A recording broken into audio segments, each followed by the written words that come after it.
Tea with the False Widow. Welcome to Warm Chapters. I'm your host Thomas, and I'm truly happy to have you here.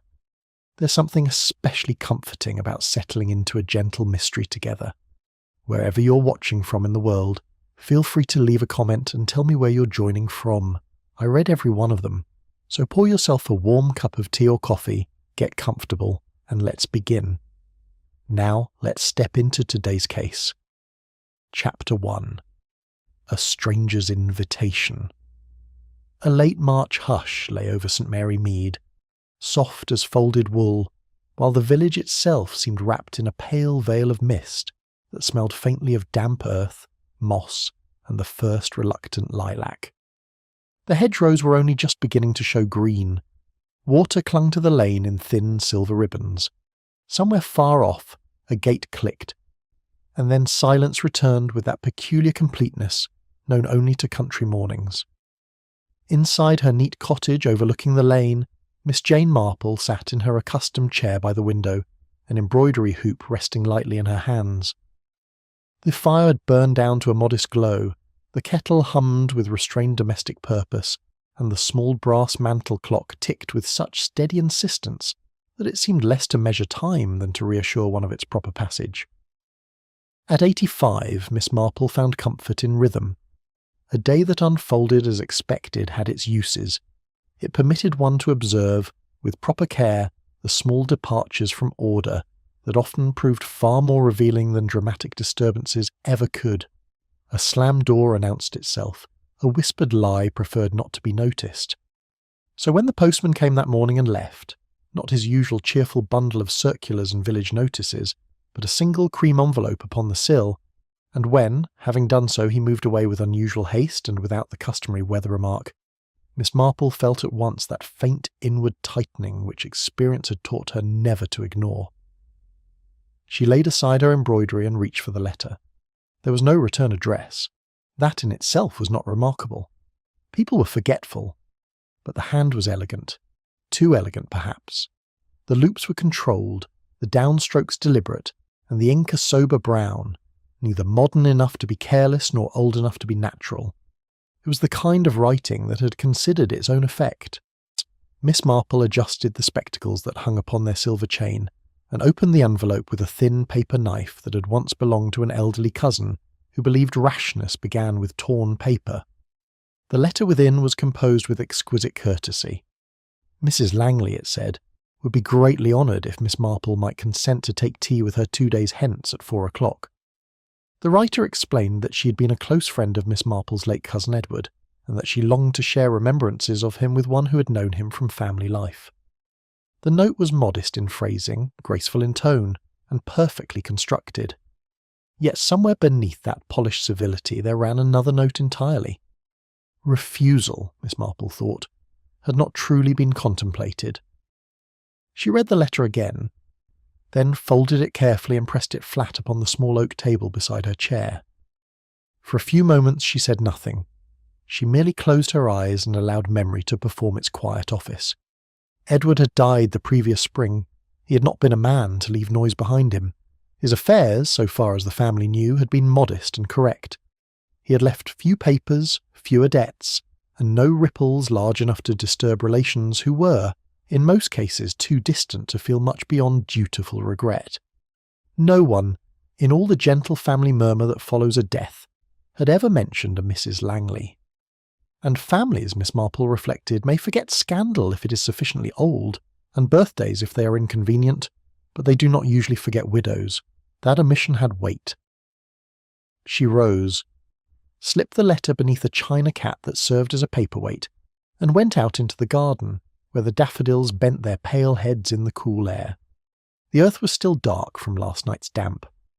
As she clipped one early rosebud for the hall vase, she considered the matter with the same mild seriousness another woman might devote to choosing wool. A less observant person might have accepted immediately out of kindness, sentiment or curiosity. Miss Marple had lived long enough to know that invitations, like compliments, were very rarely as innocent as they appeared.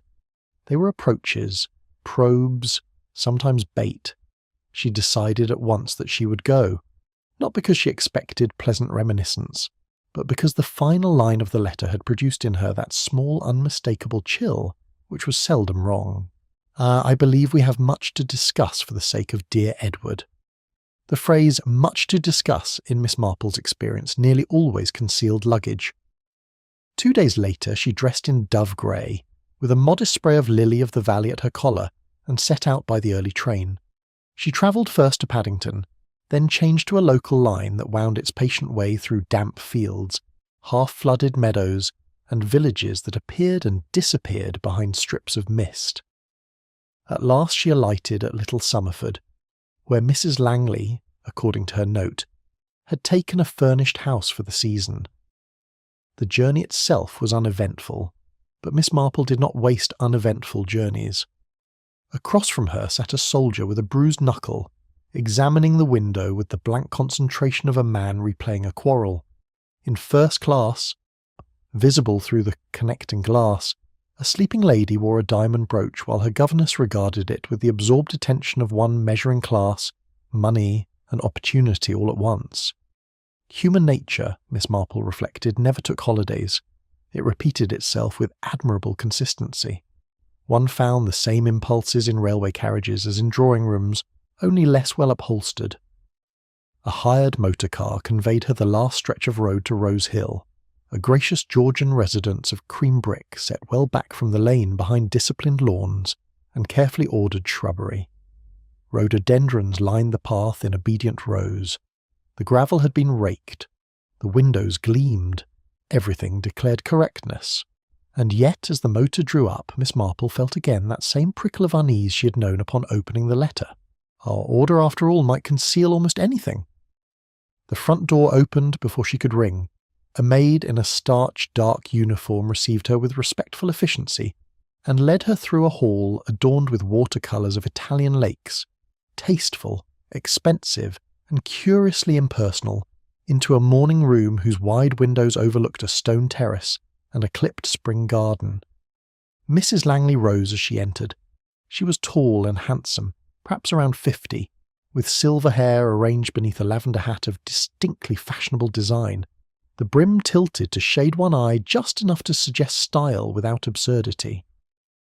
Her dress, a deep violet silk cut with expensive simplicity, had the quality one notices at once and remembers afterward. There was money there, or a very studied imitation of it. More than that, there was the confidence that often comes either from secure position or from a long and successful imitation of secure position. "My dear Miss Marple," she said warmly, crossing the room with extended hands, "how very good of you to come." Her voice bore a trace of the Midlands, though softened by years of practice and perhaps ambition. She clasped Miss Marple's hands between her own. The perfume she wore was subtle and costly, selected not to announce itself, but to linger in memory. Tea was served on old Sèvres porcelain. Cucumber sandwiches arrived without crusts. The scones were fragile enough to collapse under too determined a knife. Everything was irreproachable. Indeed, it was almost a shade too irreproachable. Mrs. Langley spoke of Edward. She spoke of his kindness, his poetry, his loyalty, his gentleness, his gift for friendship. She remembered him with feeling. Once or twice she touched a lace handkerchief to the corner of her eye. Her pauses were perfectly judged. Her sorrow never overreached itself. Her affection never grew untidy. Miss Marple, listening with sympathetic attention, became almost immediately suspicious. Not because grief cannot be elegant. It can, but because true memory has interruptions in it. It wanders, it startles itself. Mrs. Langley's recollections moved with the smoothness of something revised. The first little discrepancy came quickly. Mrs. Langley referred in passing to Edward's service in North Africa. In fact, Edward had spent the war attached to naval intelligence along the eastern coast, and had once complained bitterly that the sea air made all paper curl. The error might have been innocent, but what interested Miss Marple was not the mistake itself. It was the speed and neatness of the correction. Mrs. Langley amended herself, almost before one could have challenged her, supplying dates and regiment numbers with suspicious fluency, like a woman reciting from a card she'd studied diligently. Later she mentioned the curtains in Edward's childhood nursery, a detail one might perhaps know through family intimacy. Yet, when Miss Marple gently asked whether Edward had not spent Christmas of 1914 in Hampshire with his aunt, Mrs. Langley hesitated only slightly before naming the wrong county altogether. One watched such things as one watched dropped stitches. A single one might be repaired. Several suggested faulty knitting from the start. Mrs. Langley poured a second cup of tea. I felt so very alone after my dear Frederick passed," she said softly. Edward's letters were among the few comforts of those first dreadful months. As she spoke, her eyes rested on Miss Marple with a gaze that was not merely confiding, but assessing. Upon the mantel stood a silver-framed photograph of a handsome officer in aviator's uniform. It had the polished, rather generic attractiveness of an image clipped from a magazine and made personal by the addition of a frame. Miss Marple glanced at it only once. The maid re-entered to replenish the hot water. During that brief hush, Miss Marple noticed two things at once: a fresh scratch along the lid of the silver teapot, and a faint smear of sealing wax upon the rim of the tea-caddy. Tiny matters, yet in a room where every object had been arranged to convey long-settled possession. Such signs had a voice of their own. The silver was not old household silver. It was the sort of silver that had lately passed through hands, shelves, wrapping paper. The Persian rug still showed the faint ridge of a recent fold. The writing desk bore no ink scratches. The room was beautifully assembled, but assembled it most certainly was. It was not a home, it was a stage set. Conversation drifted, as such conversations do when guided by design, toward Edward's small estate. Mrs. Langley mentioned family papers. She referred delicately to an heirloom bracelet. She alluded to a handful of shares sold before Edward's death. Miss Marple offered no direct encouragement, only those little sounds and courteous prompts by which the talkative are permitted to reveal themselves. At last the purpose emerged. Mrs. Langley wished, she said, to place certain family documents in Miss Marple's keeping. It would be safer, surely, for such things to rest, with one so trusted and so nearly connected to Edward by blood. Chance, theft, confusion. There were so many unfortunate possibilities in these unsettled times. She reached to a side table and brought forward a slim turquoise box tied with a white ribbon. The ribbon remained knotted. It was offered not merely as a gift, Miss Marple thought, but as a test. She accepted the box with a murmur of thanks and weighed it discreetly in her hands. Too light for papers, too heavy for photographs. Something metallic within, perhaps. Jewellery possibly, or keys, or some little arrangement intended to appear one thing and prove another. She did not open it. Instead, she set it gently beside her saucer and smiled apologetically. I fear my hands are less steady than they once were," she said truthfully. "I shall examine the contents much more comfortably beneath my own lamp." A flicker, brief but distinct, crossed Mrs. Langley's face before the gracious composure returned. "Of course," she said, "naturally." They spoke a while longer of coal prices, bulbs, the vicar's wife, and the tiresome over-ambition of charity bazaars. Then, at 4:30, Miss Marple rose. Mrs. Langley accompanied her to the hall. The lavender hat dipped. The smile widened, but somehow never quite reached completion. Outside, the afternoon had cooled. The gravel made a crisp sound beneath Miss Marple's shoes as she passed down the drive, the turquoise box secure in her reticule. At the gate she paused for a moment beside a bank of hyacinths, and let the damp, fragrant air steady her thoughts. Mrs. Langley possessed elegance, certainly. She possessed nerve, observation, and a commendable instinct for theatrical proportion. But elegance could be acquired, confidence rehearsed, and facts collected from overheard talk or old letters. What mattered were the little slips underneath. The house was hired, the silver was borrowed, the past was almost certainly manufactured. Most telling of all, there had been no crest upon the envelope, no personal cipher, no old paper stock bearing the sort of discreet stamp that women genuinely connected to family and lineage so often preserve, even in reduced circumstances. A woman truly anchored in a remembered marriage seldom imitates importance so busily. On the return train, Miss Marple took out a thin notebook and wrote, in her neat restrained hand, only 3 lines. Turquoise box. Scratch on teapot. North Africa error. She closed the notebook and allowed herself the smallest of smiles. Pretense, she reflected, always left traces. One saw them in villages constantly. The woman pretending not to mind.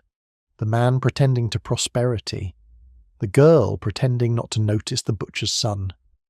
Falsehood was seldom defeated by brilliance. Usually it collapsed under patient attention to manners, and then there was the bracelet. As the countryside rolled past in dimming colour, Miss Marple remembered suddenly, and with complete certainty, Edward's first wife, Charlotte, dead these 10 years of influenza.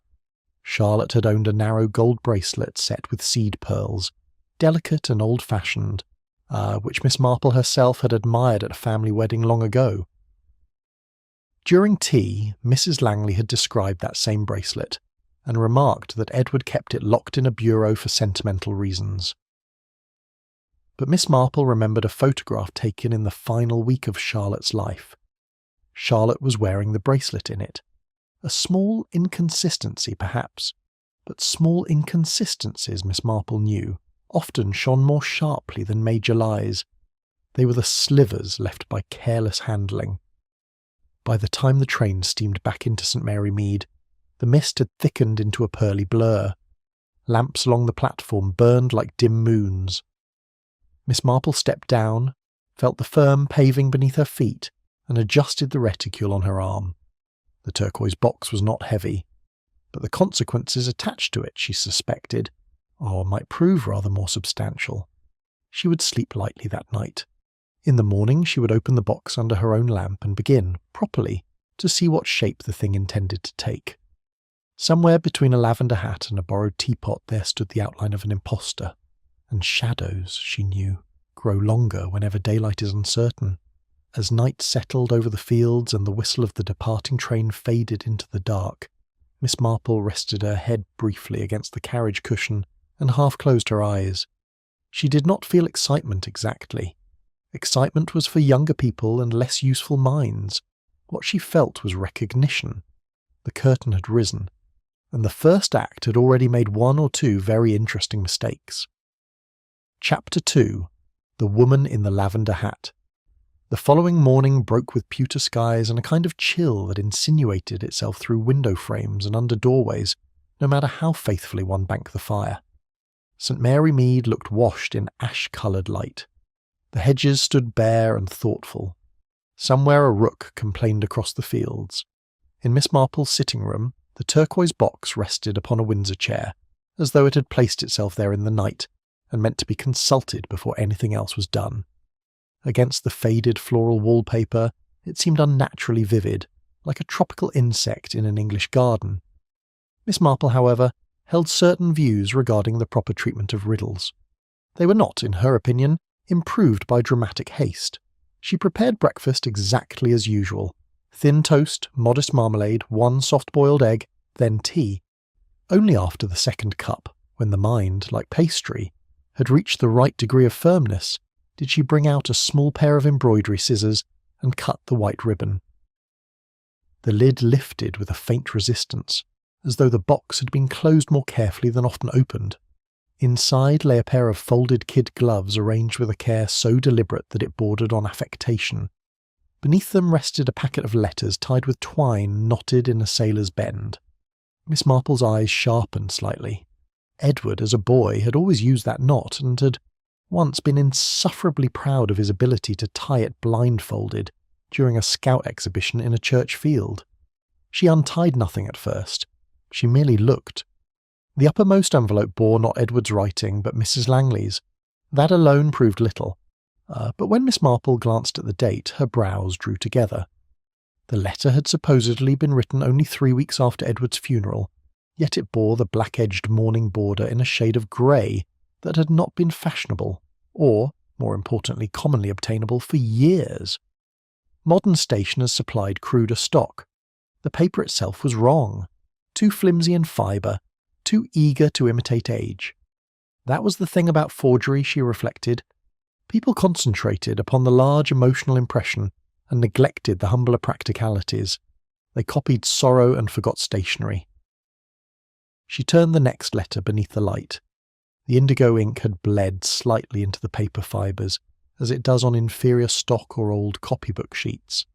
Edward would never have used such paper. He had been absurdly particular about correspondence, and insisting that proper ink required proper rag paper, or it was like serving claret in a medicine glass. The deception stood there plainly now, though still clothed in politeness. This was not genuine correspondence. It was correspondence contrived to be found. Miss Marple repacked the letters, wrapped them again with the gloves, and placed the entire bundle in her reticule. Then she put on her tweed coat, fastened her sensible shoes, and set out into the high street where the wind came fresh from the downs, and carried with it the scent of wet gorse and chimney smoke. Her destination lay above Mr. Pritchard's drapery shop, where Reverend Paul Denning had arranged a temporary parish archive while repairs continued at the vicarage. The Reverend was cheerful, short-sighted, faintly scented with mothballs, and entirely incapable of resisting Miss Marple when she arrived bearing seed cake and an innocent expression. By noon she had confirmed 2 points of interest. First, no reliable record placed any Mrs. Langley in Little Summerford before the previous fortnight, not in parish lists, not among donors, not in tenancy recollections conveyed through respectable wives who knew things without appearing to. Second, the name Frederick Langley did indeed exist, but upon a wartime casualty, record dated 1942, killed during the Dunkirk campaign. A widow might move, certainly. A woman might withdraw from society. But existence leaves sediment. A genuine life deposits traces in church books, bills, conversations, old grudges, servants' recollections, laundry lists, or somebody's disapproval. This misses. Langley appeared to have arrived as though lowered from the sky with linen, silver, and backstory included. That afternoon, Miss Marple sent a discreet telegram to Colonel Melchett at County Police Headquarters. She did not use the word fraud. Words like that tended to produce noise too early. Instead, she invited him to luncheon in 3 days' time and hinted, with mild ambiguity, that she had stumbled upon a puzzle of the sort likely to appeal to his excellent practical intelligence. The Colonel, who enjoyed both roast chicken and being considered intelligent, would come. That same evening Miss Marple wrote to Mrs. Langley accepting, with thanks, a second invitation for tea on the following afternoon. She explained that curiosity about the family memorabilia had increased rather than diminished. She sealed the note with green wax, the colour Edward had invariably used for private correspondence, and smiled faintly as she pressed the seal. There was satisfaction in employing truth against invention. The next day found her once more before Rose Hill. The clouds had thinned, and a hard strip of sunlight struck the house front so that the windows flashed bright and cold over the gravel. Again the door opened before she reached for the bell. Again Mrs. Langley stood there. Lavender hat perfectly poised, violet silk immaculate, smile prepared to exactly the necessary degree. She looked, Miss Marple thought, like an actress returning for a second performance after a successful first night. Tea was laid in the same room, but Miss Marple noticed at once what had changed. A new vase of orchids now stood upon the mantel where the silver-frame photograph of the aviator had been. The absence was more eloquent than the picture had been. Mrs. Langley saw her glance. "Flowers are such a comfort in uncertain weather," she said lightly. "Yes," said Miss Marple, "they are sometimes very useful." The maid poured tea. The fragrance today was deeper, richer, with a notable hint of malt. Almond cake had replaced the scones. Everything was still impeccable, but the atmosphere had altered. Beneath the courtesy there was now the faint tautness of two players who both know the game has begun, though neither has yet named it. They spoke first of harmless things: weather, village music, Lady Babcock's charitable concert, the Royal Horticultural Show. Miss Marple, while appearing to listen with vague elderly pleasure, continued her quiet sorting of fact from affectation. The errors came again. Mrs. Langley referred to Edward's fondness for Italian opera. Edward, in reality, had loathed grand opera, and once remarked that it sounded like geese being strangled under a harvest moon. She described him as timid over chess. Edward had beaten the Bishop of Chichester in 12 moves and spoken of it for years with insufferable delight. But more revealing than any single inaccuracy was the cumulative portrait being built. In Mrs. Langley's account, Edward became soft, hesitant, lonely, almost pliable, a gentle man who sought emotional refuge in sympathetic female companionship. A useful version of Edward, if one intended to justify intimate letters. After the second cup, Miss Marple allowed a small pause and then said mildly, "Your husband must have been a courageous man flying in those early aeroplanes." It was beautifully chosen, not because it was aggressive, but because it appeared admiring. A pause, not more than the prick of a needle, crossed Mrs. Langley's face. Then she smiled. Frederick's bravery knew no bounds. He was cited for valour in 1944. Miss Marple folded her napkin with serene fingers. How tiresome, she thought, when invented husbands outlived official records. For Frederick Langley, according to the war lists, had been dead 2 years before. The afternoon wore on. Outside, finches hopped among the budding branches. Inside, the room seemed steadily to fill not with warmth, but with a kind of perfumed vigilance. Miss Marple observed that Rose Hill must bring comfort after grief, and being so beautifully ordered. Mrs. Langley replied that perfection restored one after chaos. At that very moment the maid, whose hands were visibly less steady than the day before, knocked a spoon against the tray. It clattered sharply. She flinched, not from the noise, Miss Marple thought, but from expectation. Fear had shone in her eyes. Fear in servants is not uncommon, of course. But there is a distinction between fear of temper and fear of exposure. This was the second. At 5 o'clock, Miss Marple rose to go. In the hall she paused, as if merely to adjust her gloves. On a side table lay a small untidy pile of local invitations and household correspondence. One envelope, recently arrived, bore a sanatorium stamp from Witchford Halt, and was addressed to a Mrs. Amelia Trent. Miss Marple did not touch it. She did not need to. The hand was unmistakable. The long, elegant loops, the disciplined slant, the brown ink. Mrs. Langley, then, had another name, or rather perhaps her real one. The matter stirred another recollection. On her first visit, as she had come up the drive, the gardener had made some casual remark about Mrs. Trent's roses, before correcting himself with suspicious speed and substituting Mrs. Langley. Such slips are very like cracks in glaze, harmless if there is only one, fatal if pressure continues. Out by the rose beds the gardener was at work again, cutting back winter canes with the concentrated absorption of a man who would rather speak of soil than employers.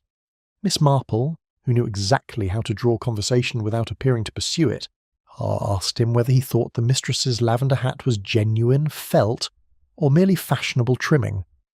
The man grinned and admitted that ladies' hats were beyond him entirely, but volunteered, with that easy cheerfulness gardeners often reserve for irrelevant facts, that the mistress always wore lavender for luck.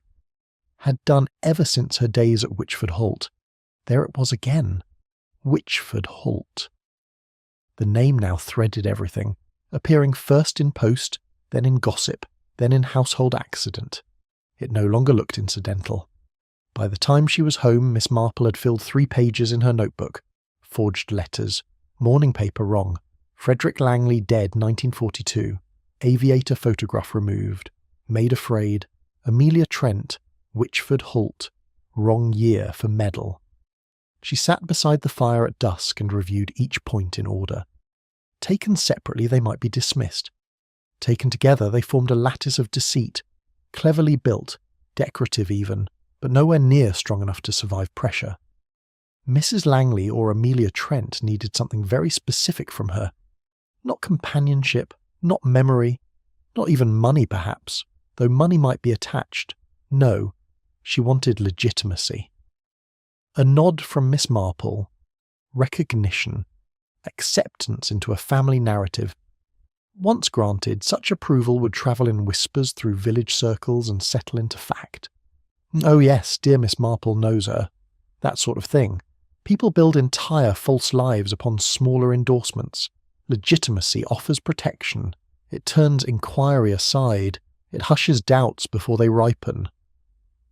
Before going up to bed, Miss Marple took out thick cream stationery and wrote to Inspector Craddock, a nephew of dear Sir Henry, and a man with enough intelligence to appreciate the value of discreet inquiry.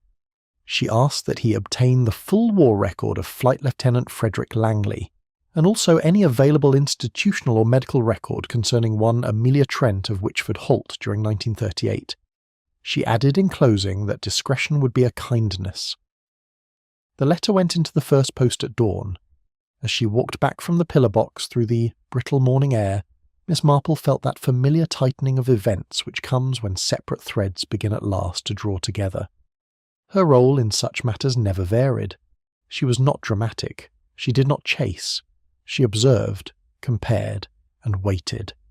Facts, like wool, must be handled steadily if one wishes the pattern to emerge. And all the while, the lavender hat remained in her thoughts. It was a striking choice. Too striking, perhaps, for a woman who claimed sorrow. Yet that was the thing about costume. A distinctive article could serve two opposite purposes. It could invite notice, or it could dominate it so thoroughly that other things went unseen. One way or another, the hat belonged to the case. That night, before retiring, she placed the turquoise box inside her bedroom cabinet and locked it with a tiny brass key. The key she slid beneath her pillow, not from melodrama, but from habit. Small safeguards had their place. Jewels, if there were jewels, might be stolen for profit. But certainty, Miss Marple knew, was stolen for survival. Until both had been properly accounted for, she doubted she would sleep quite soundly. At last she folded her hands. I'd whispered a brief prayer for clarity rather than justice. For justice, she had often noticed, tended to arrive in its own inconvenient fashion, and extinguished the lamp. Outside, the village night gathered around the cottage like a patchwork quilt stitched from hedges, chimney smoke, old loyalties, and hidden sins. And somewhere, not very far away, a woman in a lavender hat was almost certainly making plans of her own. Chapter 3. Who is the true Mrs. Langley? The morning after Miss Marple posted her discreet letter to Inspector Craddock, broke under a brittle frost that silvered every hedge and paling in St. Mary Mead. When she drew back her curtains, the first hard glint of sunlight struck the chimney pots opposite and made them flare like coals newly stirred. The village looked innocent enough in that clear, cold brightness. But innocence, and Miss Marple had long ago observed, was very often a surface effect like frost itself, beautiful, temporary, and liable to vanish the moment truth laid a warm hand upon it. She felt within herself that same precise readiness. Yesterday had yielded threads. Today, she thought, must be devoted to seeing whether they formed a pattern or merely the illusion of one. She dressed in a russet cardigan and sensible shoes, then unlocked the cabinet in her bedroom and took out the turquoise box. The kid gloves inside seemed oddly cool to the touch, as if they had held not merely paper but some faint residue of performance. She removed the forged letters and laid them one by one across her writing desk in the pale morning light. With the aid of a magnifying glass, she examined the envelopes more closely than before. It was astonishing how much clumsy deception survived only because no one thought to look at humble machinery. The postmarks, at first glance convincing, did not stand up under scrutiny. The circular stamp had been applied in ink of one shade, while the office number had been struck in another. Two separate impressions, two separate inks. Someone had assembled postal authenticity the way a child assembles a scrapbook page, piece by piece, hoping the general effect would pass. Miss Marple noted it down in her small book with a firm, tidy hand. Postmark inconsistent, separate ink applications, forgery increasingly certain. Forgers, she reflected, nearly always neglected the boring parts of reality. Shortly after breakfast, a telegram arrived. Its abrupt knock at the door had in it something of urgency, though telegrams always did, even when they contained nothing more dramatic than a cancelled luncheon. Miss Marple slit it open where she stood. Inspector Craddock's message characteristically wasted no words. There was no Flight Lieutenant Frederick Langley in RAF records. A mechanic of the same surname had died in 1942 but bore no relation to the story Mrs. Langley had so gracefully constructed. No medal had been awarded in 1944. Amelia Trent, however, was indeed recorded as a patient at Witchford Holt Sanatorium from January 1937 until July 1939, at which point she'd been discharged to an address unknown. Copies of the relevant records would be sent by motor courier that afternoon. Miss Marple read the telegram twice, then laid it beside the letters. There is a particular satisfaction in the arrival of official absence. A confession may tremble, or a witness may forget. But the non-existence of a person in the proper records possesses a steadiness almost moral in nature. Even so, one question still remained. If this elegant woman in lavender had not been Frederick Langley's widow, then who was the real Mrs. Langley whose name she had chosen? For that, Miss Marple turned to a more remote branch of family memory. She went to her bureau, and after some careful searching among tied bundles of Christmas correspondence, drew out an old letter from a cousin once removed. Grace Denholm, who had emigrated many years earlier to British Columbia, married a timber merchant named Langley, and thereafter wrote home only at Christmas, with a regularity that was affectionate rather than intimate. Mrs. Grace Langley of Victoria. The name, Miss Marple realised at once, had likely offered the impostor exactly what she required: plausibility softened by distance, families scattered after the war, cousins vanished into dominions, colonies, marriages, and altered names. One could borrow from such fog if one had nerve enough. Still, fog is not the same as freedom. Miss Marple wrote at once to Reverend Archibald Pitt in Vancouver, an elderly missionary acquaintance whose devotion to tea cakes was equalled only by his devotion to family histories. If Grace Langley had crossed the Atlantic recently, he would know. If she had not, he would know that too. Having dispatched the letter, Miss Marple set out for Little Summerford by the midday omnibus. The sky was an unbroken sheet of pewter, and crows moved across it in restless circles. She carried not the turquoise box this time, but an ordinary shopping basket with knitting wool tucked visibly inside it, a basket chosen not by accident, but as part of that mild domestic disguise which permits elderly ladies to ask remarkable questions unnoticed. Rose Hill looked different under the plain exposure of midday. Its windows, instead of shining, seemed merely to reflect a cold blankness. The place had less charm without theatrical light. The gardener, Mr. Hobbs, was at work among the azaleas, humming under his breath in a tune that sounded faintly nautical. Miss Marple paused by the border and admired his pruning. He brightened immediately, as gardeners do when complimented upon a thing that others rarely notice properly. She asked whether lavender did well in chalk soil and whether the winter had been hard upon the rose canes. From there the conversation drifted, up by natural and almost invisible degrees toward the mistress of the house. Mr. Hobbs declared that Madam was partial to lavender in all things. "Says it's a lucky colour," he added with cheerful irrelevance, "and practical too. Hides stains, though I never saw any myself." Miss Marple let that rest. He went on, unprompted, to mention that Madam suffered headaches and kept a little vial of laudanum in a drawer. Since her stay at that Holt place, he said vaguely, she had never seemed entirely easy in herself. Laudanum, a comfort to some, an escape to others, and, Miss Marple thought, sometimes a way of blurring the edges between memory and invention. She thanked him, slipped a shilling into his rough hand, and was just preparing to move on when the French doors opened and Mrs. Langley herself stepped onto the terrace. She wore a dove-grey shawl over her shoulders, drawn closely against the chill, and the lavender hat sat upon her silver hair with its usual studied distinction. She received Miss Marple with an air of surprised delight so complete that it was almost admirable. "My dear Miss Marple, how very nice! You must come in, just for a glass of cherry." Miss Marple declined with perfect gentleness. She had, she said, an errand yet to complete in the village.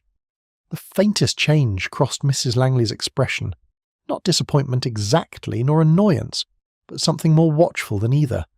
A concern, perhaps, or calculation, quickly veiled. She took a calling card from her glove and pressed it into Miss Marple's hand. "I am to be in London next week," she said. "Perhaps we might luncheon together." The card was handsomely engraved in elaborate script, yet as Miss Marple accepted it, Her eyes noted at once what another woman might have missed entirely: a faint indentation beneath the visible name, as though something had once been erased and overwritten. Ink, however carefully altered, leaves ghosts. Mrs. Langley's fingers lingered too long on her hand. It was the pressure of someone asking silently whether the audience was still with her. Back on the omnibus, Miss Marple studied the card more closely. Yes, there it was. The first letter of another name had left the curve of an A, and the faded tail of an L might still be seen where the paper had been abraded. On the reverse, an address in Grafton Street had been pencilled and then rubbed away. The deception was growing hurried now. Haste is always encouraging. When she returned to her cottage, she found Inspector Craddock's motor messenger already waiting at the gate, his machine grumbling impatiently in the lane. He handed over a sealed official packet with military crispness, touched his cap, and departed in a spray of gravel before Mrs. Price Ridley from next door could begin wondering aloud whether war had been declared. Inside the packet were carbon copies of the records already summarised in the telegram. Miss Marple read them all. The absence of Frederick Langley as aviator was decisive, but the more interesting material concerned Amelia Trent.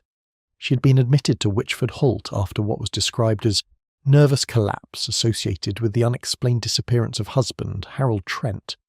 Commercial traveller, Wag, last seen Portsmouth. No trace of him had been found.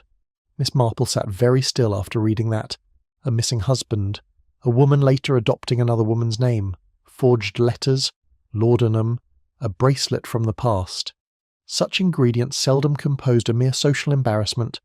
She did not jump to melodrama. One must never do that.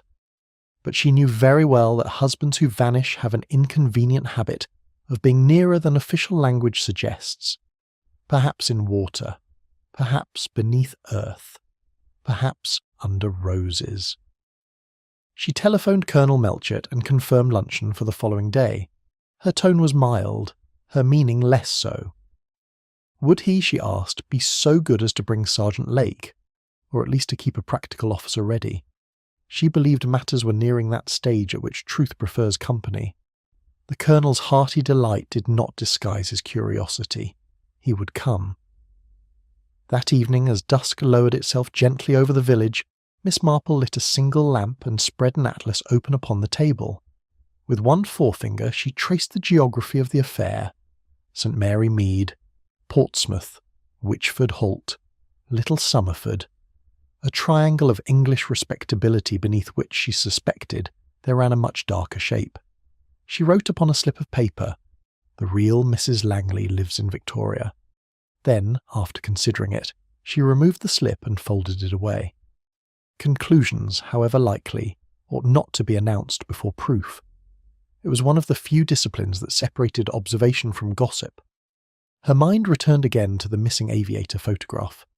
If Frederick never existed, then the picture must have been borrowed too, lifted perhaps from a newspaper or magazine, chosen because it carried precisely the right blend of romance, duty, and unreachable grief. The photograph had disappeared the moment Miss Marple's first visit suggested the display might invite questions too exacting to answer. Objects, she reflected, betray their owners by vanishing at the correct moment. Before bed, she restored the forged letters to the turquoise box and, after some thought, hid it not in the cabinet this time but beneath a loose floorboard near the hearth. The cottage grew very quiet around her. Somewhere outside an owl called once, low and remote. Miss Marple, standing in the lamplight with one hand resting lightly on the chair back, murmured half a verse from Proverbs to herself. False witness, she thought, had a way of arriving in the end at the same door as punishment. The only uncertainty lay in how long the road might be, and who might be injured before the knock was heard. That night she dreamed uneasily. Lavender fields drifted into railway fog. Station signs changed names as trains approached. A man's hand rose briefly from dark water and was gone again before she could see the face attached to it. She woke before dawn, heart steady if not altogether rested. At breakfast she read over her notes once more, checking every date, every observation, every sequence. It was essential, when dealing with liars, that one's own mind remained scrupulously ordered. Disorder is what falsehood feeds upon. She had no intention of returning to Rose Hill that morning.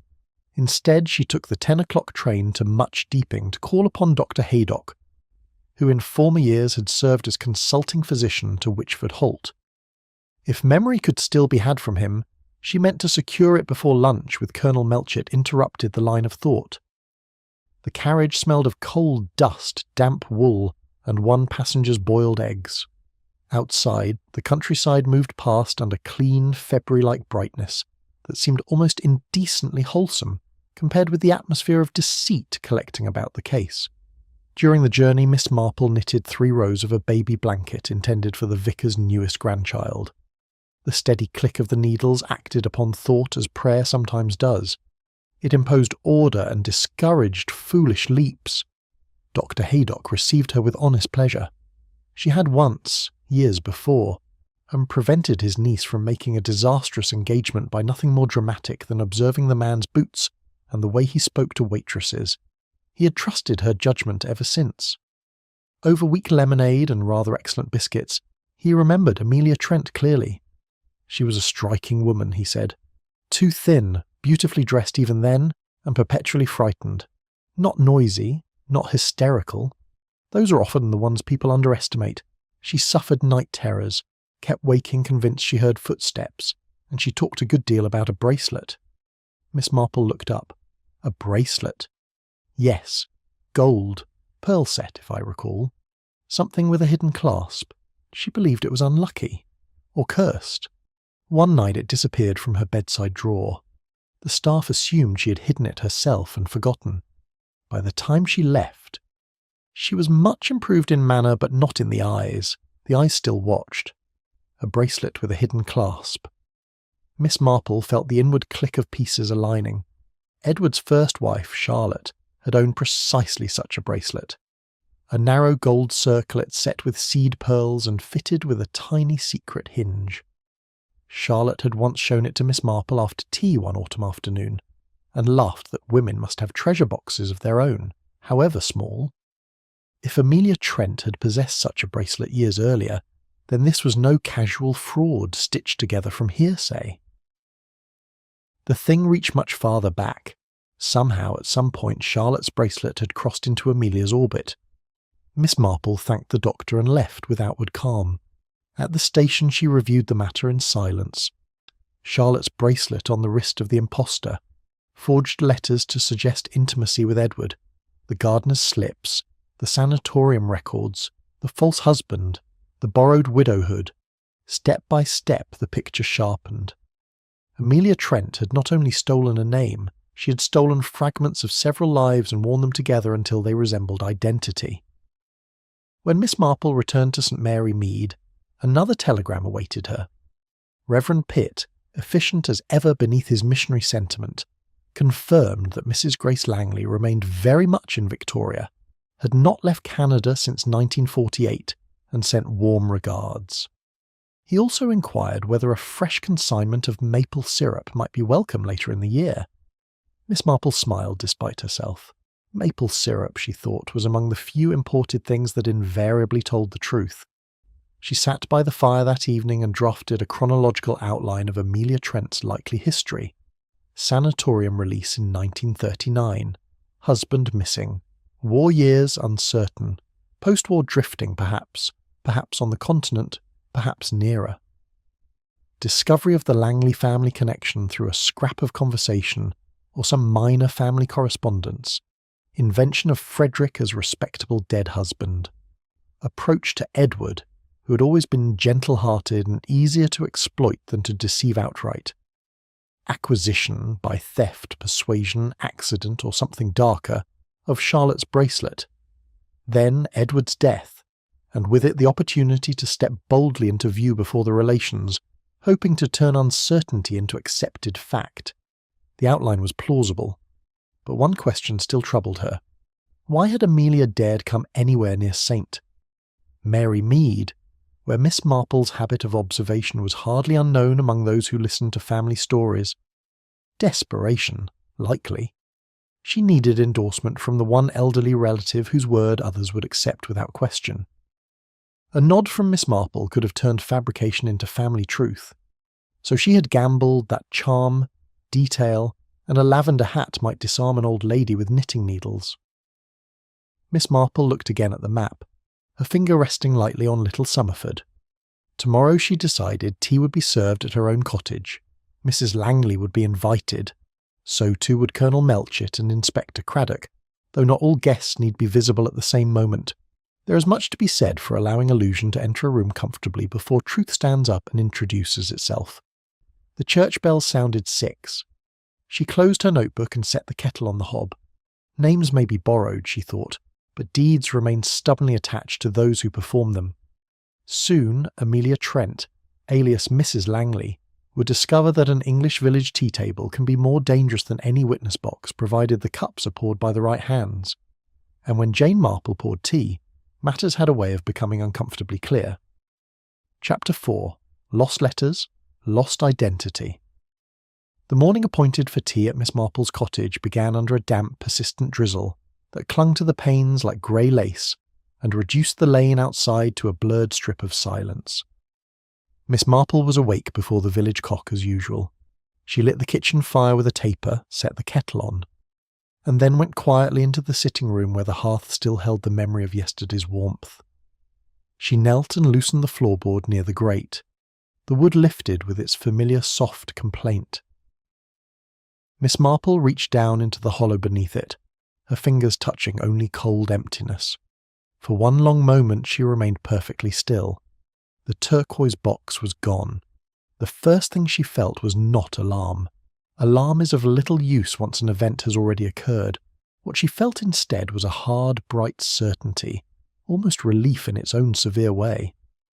Confirmation had arrived in the night, and had spared her the trouble of waiting. She replaced the board carefully and rose. The room looked exactly as she had left it. The curtains hung properly. The little tables had not been disturbed.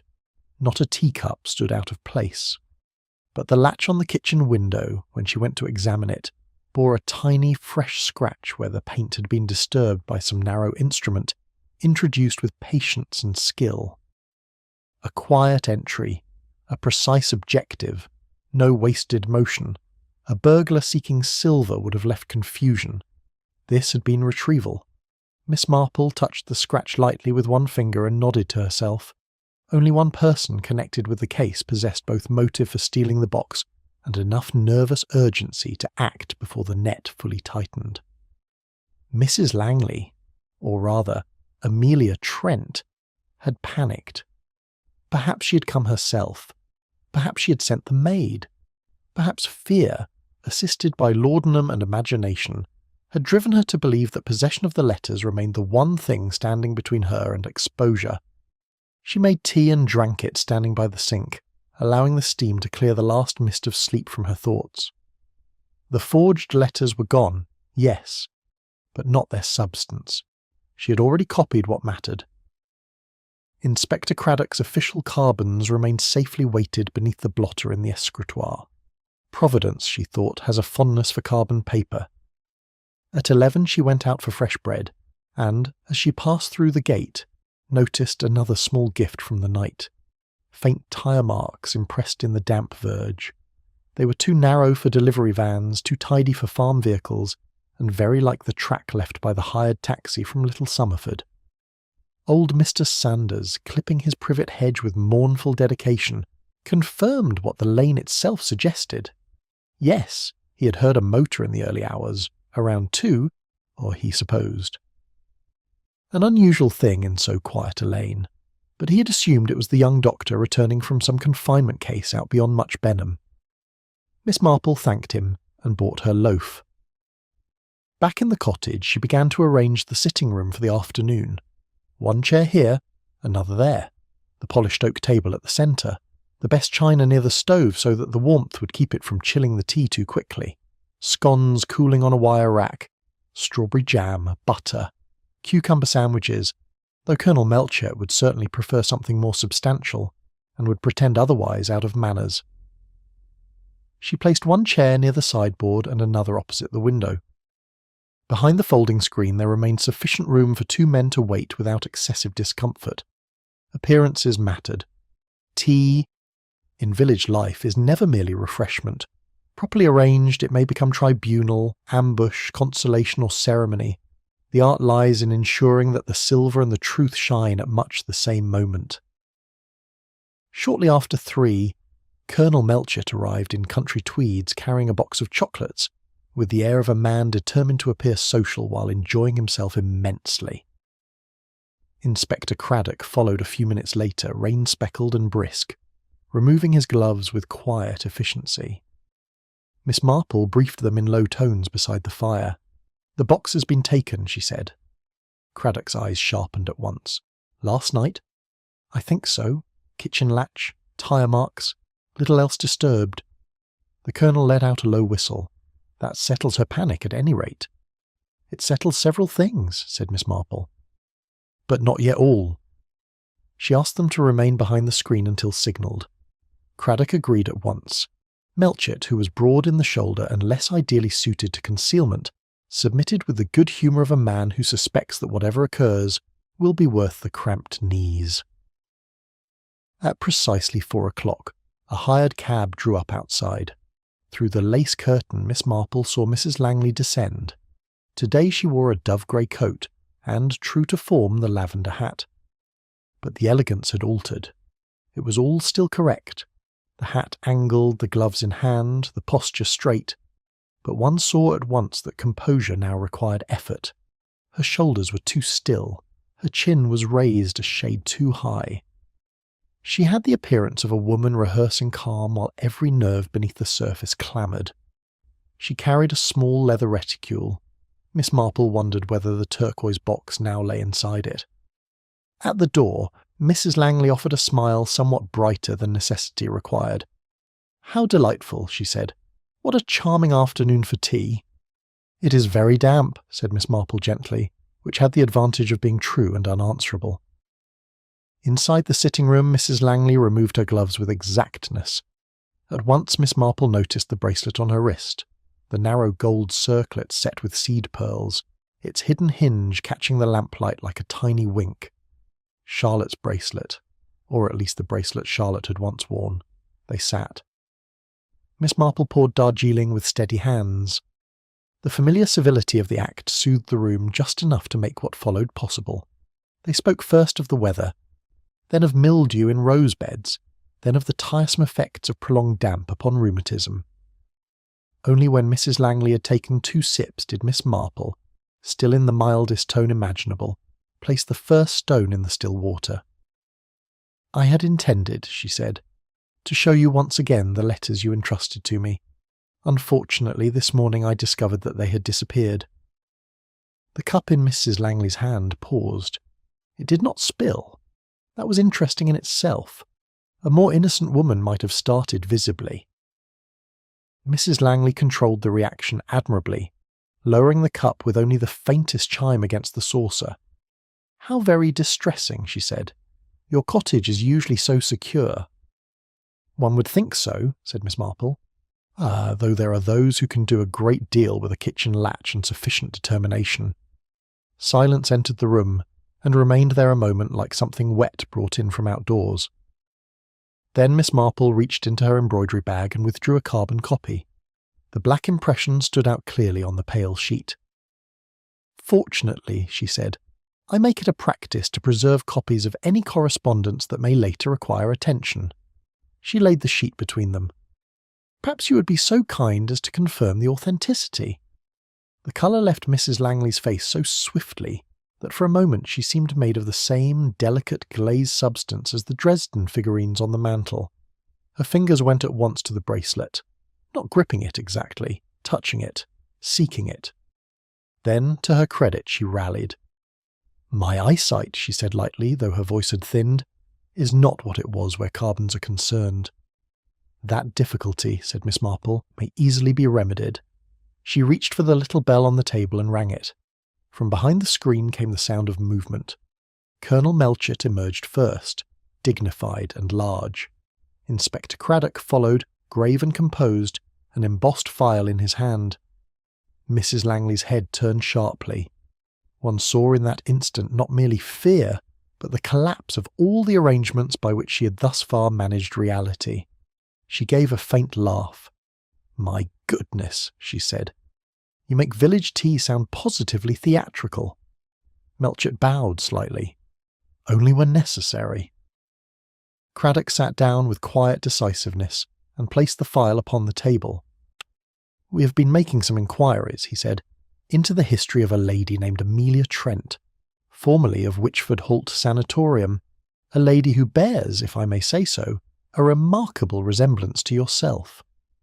For the first time, Mrs. Langley did not answer at once. Miss Marple, who was watching very closely, saw that the struggle had altered. Up to now, Amelia had been trying to preserve a role. Now she was deciding whether to preserve herself. Craddock opened the file and produced 2 photographs. One showed a young woman in a sanatorium garden. Thinner, less composed, but unmistakably the same face. The other, clipped from a wartime magazine, showed a smiling aviator, the very image that had lately disappeared from Rosehill's mantel. He laid them side by side. "Do you recognise either of these?" Mrs. Langley's breathing had quickened. At the base of her throat a pulse fluttered visibly. Colonel Melchett spoke next, his tone firm but not unkind. "Impersonating a war widow is serious enough. The matter becomes more so when missing husbands begin to enter it." Again the woman's hand found the bracelet. Miss Marple had the sudden impression that the bracelet was no mere ornament, but talisman, part trophy, part defence, part memory. Some people cling to crosses, some to lockets, some to lies given metal form. Before the pressure in the room could become too abrupt, Miss Marple intervened. "Perhaps," she said softly, "Mrs. Langley would feel easier if she did not imagine herself cornered." She rose and guided the woman toward the armchair by the fire. Then, lowering her own voice to that intimate register in which great truths are often invited rather than demanded, hard she said, "Secrets are very heavy things, my dear. Far heavier than boxes or bracelets. It is astonishing how much easier the heart becomes once it stops carrying them alone." For a long moment Amelia Trent said nothing. Then the tears came. Whether they were wholly genuine, partly genuine, or simply the tears of a practised nature pressed beyond its powers, Miss Marple could not immediately say. Very likely they were all 3 at once. "I never meant harm," Amelia whispered. Only a place to stand, a name that would hold." The confession began there, in fragments, then slowly took form. Harold Trent had been cruel, she said. Cruel in temper, unpredictable in speech and hand alike. The sanatorium had been refuge as much as treatment. Through some chain of correspondence, she did not at first explain it clearly, she had come into contact with Edward, whose kindness and distance had both appealed to her. He was safe because he was not near. Then Edward died, and with his death came fear. Fear that someone would trace the falsehoods, fear that she would again become no one, fear that the whole fragile edifice would crack. She admitted forging Frederick. She admitted inventing widowhood. She admitted constructing the letters to support a history that had never existed. She admitted to entering Miss Marple's cottage the previous night and stealing the turquoise box in panic once she understood that suspicion had ripened. The bracelet, she said after some hesitation, had been found in Edward's bureau during a clandestine visit. Miss Marple did not interrupt, though inwardly she doubted portions of this very much. Amelia spoke like a woman mingling confession with curation, hoping to satisfy truth while still arranging its lighting. And Harold Trent. At this, Amelia lowered her eyes. She said there had been a quarrel. He had struck her. She had fled. When she returned, he was gone. She never saw him again. It was possible. It was also convenient. Melchett listened with a furrowed brow. Craddock took notes without expression. Fraud, false identity, unlawful entry, those would stand. Murder, if murder there had been, still hovered beyond reach, requiring earth turned over or water searched. When Amelia had finished, Craddock said quietly that she would accompany him to headquarters to make a full formal statement. She nodded with a strange mixture of relief and terror. Such women! Miss Marple thought, are often less afraid of being caught than of no longer performing. Amelia asked for one moment to collect herself. Miss Marple allowed it and accompanied her into the hall, where gloves, handbag and damp coat waited upon the stand.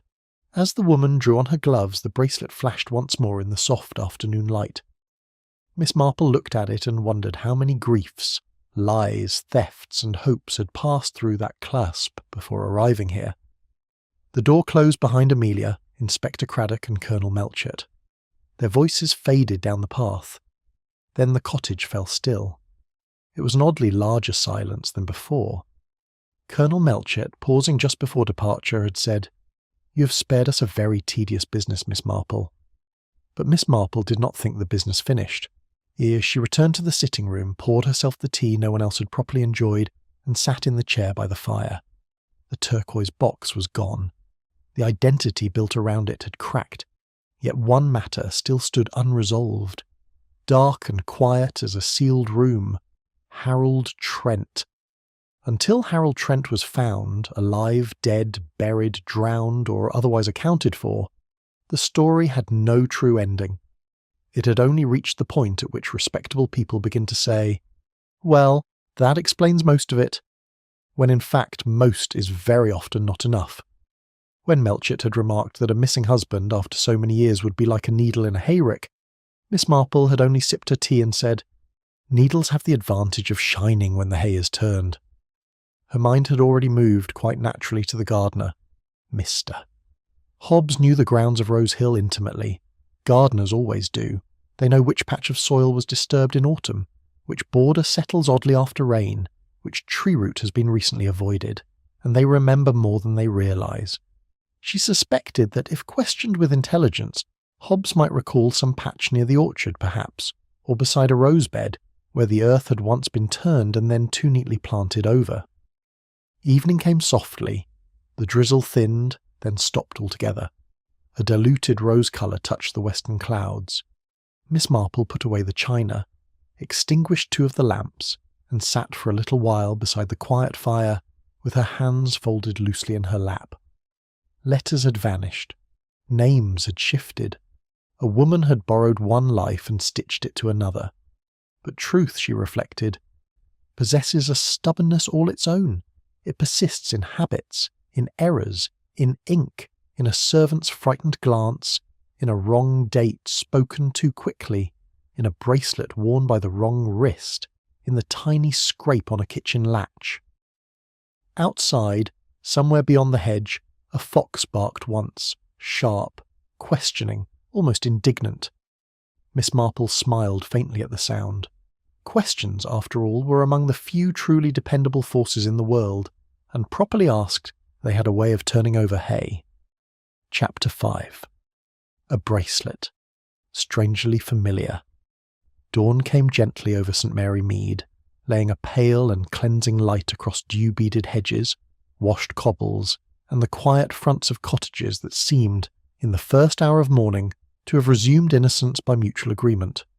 Miss Marple, who had slept little and not especially well, stood at her bedroom window fastening the top button of her grey cardigan and watching the sky lift itself by degrees out of pearl-coloured shadow. The bracelet remained in her thoughts. It glittered there with a disturbing persistence, like a splinter of frost caught where one cannot reach it. Its appearance on Amelia Trent's wrist had been startling enough. But it was not merely the bracelet itself that troubled Miss Marple. It was the hidden clasp. That tiny concealed hinge had transformed resemblance into memory, and memory into certainty. Charlotte's bracelet belonged to the dead. It had no right at all to be circling the wrist of a woman who had already stolen a husband, a history and a name. By 9 o'clock, Colonel Melchett's motor car came briskly up the lane and halted before the gate. He stepped out with the air of a man whose moustache had entered public duty several moments ahead of the rest of him. "We've begun excavation of the orchard bed," he announced without preamble. "Craddock thought you might care to see what has already been recovered." Miss Marple took up her gloves. "I should indeed," she said, "though if you do not mind, Colonel, I must first stop at the vicarage. Mrs. Dane Calthrop has asked my help with arrangements for the jumble sale, and one really must keep appearances even while graves are opening." Colonel Melchett's eyes twinkled. "Quite right. A village will forgive murder sooner than neglect of a church sale. They set off at once. The car moved with a wet hiss over damp roads bordered by hedges still bright with morning water. At each turning, Miss Marple noticed villagers pausing in their ordinary business to glance toward the unfamiliar vehicle. Rumour, she thought, had undoubtedly left the station long before official confirmation. By luncheon, there would be talk of buried trunks, secret papers, and husbands turned up beneath fruit trees.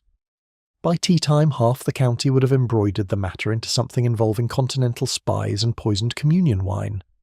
The vicarage garden glowed with late daffodils, their yellow heads bright against the washed green. Inside, the hall was thick with the cheerful confusion of charitable disorder. Crates, baskets, hats with histories attached to them, and the vague but unmistakable smell of mothballs, damp wool, and ecclesiastical effort. Mrs. Dane Calthrop, incapable as ever and possessed of that brisk Christian practicality which can move through scandal without tripping over it, greeted them warmly and led them into the morning room. Among piles of donated tablecloths and tea-cosies, there stood a small velvet-lined jewellery case. Inspector Craddock asked me to keep certain personal effects removed from the prisoner's handbag until they could be catalogued properly, she explained. I did not open it, but with all these things about, I had a dreadful vision of a valuable trinket being sold for sixpence between a muffin dish and a knitted mat. Miss Marple opened the case. Inside, coiled upon the velvet with serpentine neatness, lay the bracelet. Its seed pearls held the light in that soft milky way peculiar to old jewels, and the hinge was so cunningly set that only one who knew exactly where to look could detect the tiny engraved lily marking the point of opening. Memory came not gently this time, but with a swift cold exactness. Charlotte had shown her that clasp one summer afternoon years ago after a picnic on the common. She had laughed while opening it, as young wives laugh over intimate little luxuries, and said that all women ought to possess some hidden place for a lock of hair, a scrap of sentiment, or a secret note too precious to trust to drawers and desks. The recollection chilled Miss Marple far more than the morning air. Colonel Melchett leaned in. So, that's the trinket. Miss Marple touched the engraved lily with one gloved finger. Yes, I last saw it on Charlotte's wrist in the summer of 1928. There is no doubt whatever, Mrs. Dane Calthrop asked in her level, sensible way, whether it ought to remain closed until an expert examined it. Miss Marple agreed immediately. Before replacing the lid, however, she took a strip of plain white cotton from her bag and wound it twice around the bracelet. Not from melodrama, she explained, noticing the Colonel's expression, but to detect interference. People who have lived by concealment do not always stop concealing at the moment of arrest. Melchett gave a little grunt of approval and slipped the case into an evidence bag. They thanked Mrs. Dane Calthrop, promised to return later to price the tea-cosies, and went out again into a sunlight now stronger, colder, and more unforgiving. Back in the motor car, the Colonel drove on toward Little Summerford. Craddock says we may find nothing at all, he said. A few broken bottles, and old gardening debris, perhaps. Miss Marple said nothing. She had observed often enough that policemen will speak pessimistically at the very moment they are most hopeful. Rose Hill stood waiting at the bend of the lane, its cream-brick face now subdued beneath a gathering bank of cloud. The shutters were closed, giving the house the look of narrowed eyes. Constables moved across the grounds with official quietness. Near the gate hovered Mr. Hobbs, hat in hand and noticeably less cheerful than when discussing rose cuttings. In the orchard, spades were already working at a patch of loosened earth beside a young apple tree. The tree itself struck Miss Marple at once as wrong, not dramatically wrong, merely the sort of wrongness that would escape notice unless one had looked at many gardens and understood the habits of honest planting. Its roots had not taken naturally. Its place in the row was too neat. It had been placed not to grow, but to disguise. Inspector Craddock turned as they approached and greeted Miss Marple with a respectful nod. Mr. Hobbs mentioned loose soil here, he said, and the gardening ledger records mature rootstock planted 5 years ago. This tree cannot have been in the ground anything like so long. Miss Marple peered into the half-cleared trench. At first there was nothing romantic about it. Damp, dark earth, fragments of broken china, the rusted lid of an old biscuit tin. Yet it was often precisely in such unpromising accumulations that Truth chose to wait. She knelt despite the dampness, and lifted the tin lid carefully. Beneath it the soil shifted and gave up a narrow scrap of ribbon. It was mud-darkened now, almost brown, but the colour beneath the grime had once been unmistakably turquoise. Miss Marple drew breath. The ribbon matched that which had tied the stolen box. Craddock took it from her with careful fingers and sealed it immediately in an evidence packet. Around them the work quickened. The spades moved again. Then, a few minutes later, one constable gave a sharp, involuntary sound as steel struck wood. The men widened the trench. A small wooden chest emerged, warped by moisture but still closed, its padlock flecked green with age. It was lifted onto a ground sheet, and Craddock clipped the lock with pliers. Inside lay a bundle of letters in Edward's unmistakable hand, their seals still intact. Beside them rested a man's leather wallet, stiff with damp, the initial HT faint but legible upon it. And beneath those, wrapped in oilcloth, was a small pistol. Craddock's mouth tightened. "If this matches any unsolved ballistic record," he said quietly, "our list of charges may lengthen considerably." But one discovery remained. Beneath the pistol sat a narrow cardboard box once used for gramophone needles. When it was opened, a gold signet ring slid into view. Crusted with soil and engraved with the same initials, HT, attached to it by corrosion was a single cufflink and a fragment of fabric stained dark beyond all ambiguity. No body yet, but enough of a life hidden, cut apart and buried to speak with terrible insistence. Miss Marple drew in a slow breath. "She did not destroy the letters," she said at last. "She buried them. That suggests fear rather than confidence. Fear of fire, perhaps. Fear of smoke. Fear of ever wholly losing control over the story. The wallet and ring were hidden for another reason.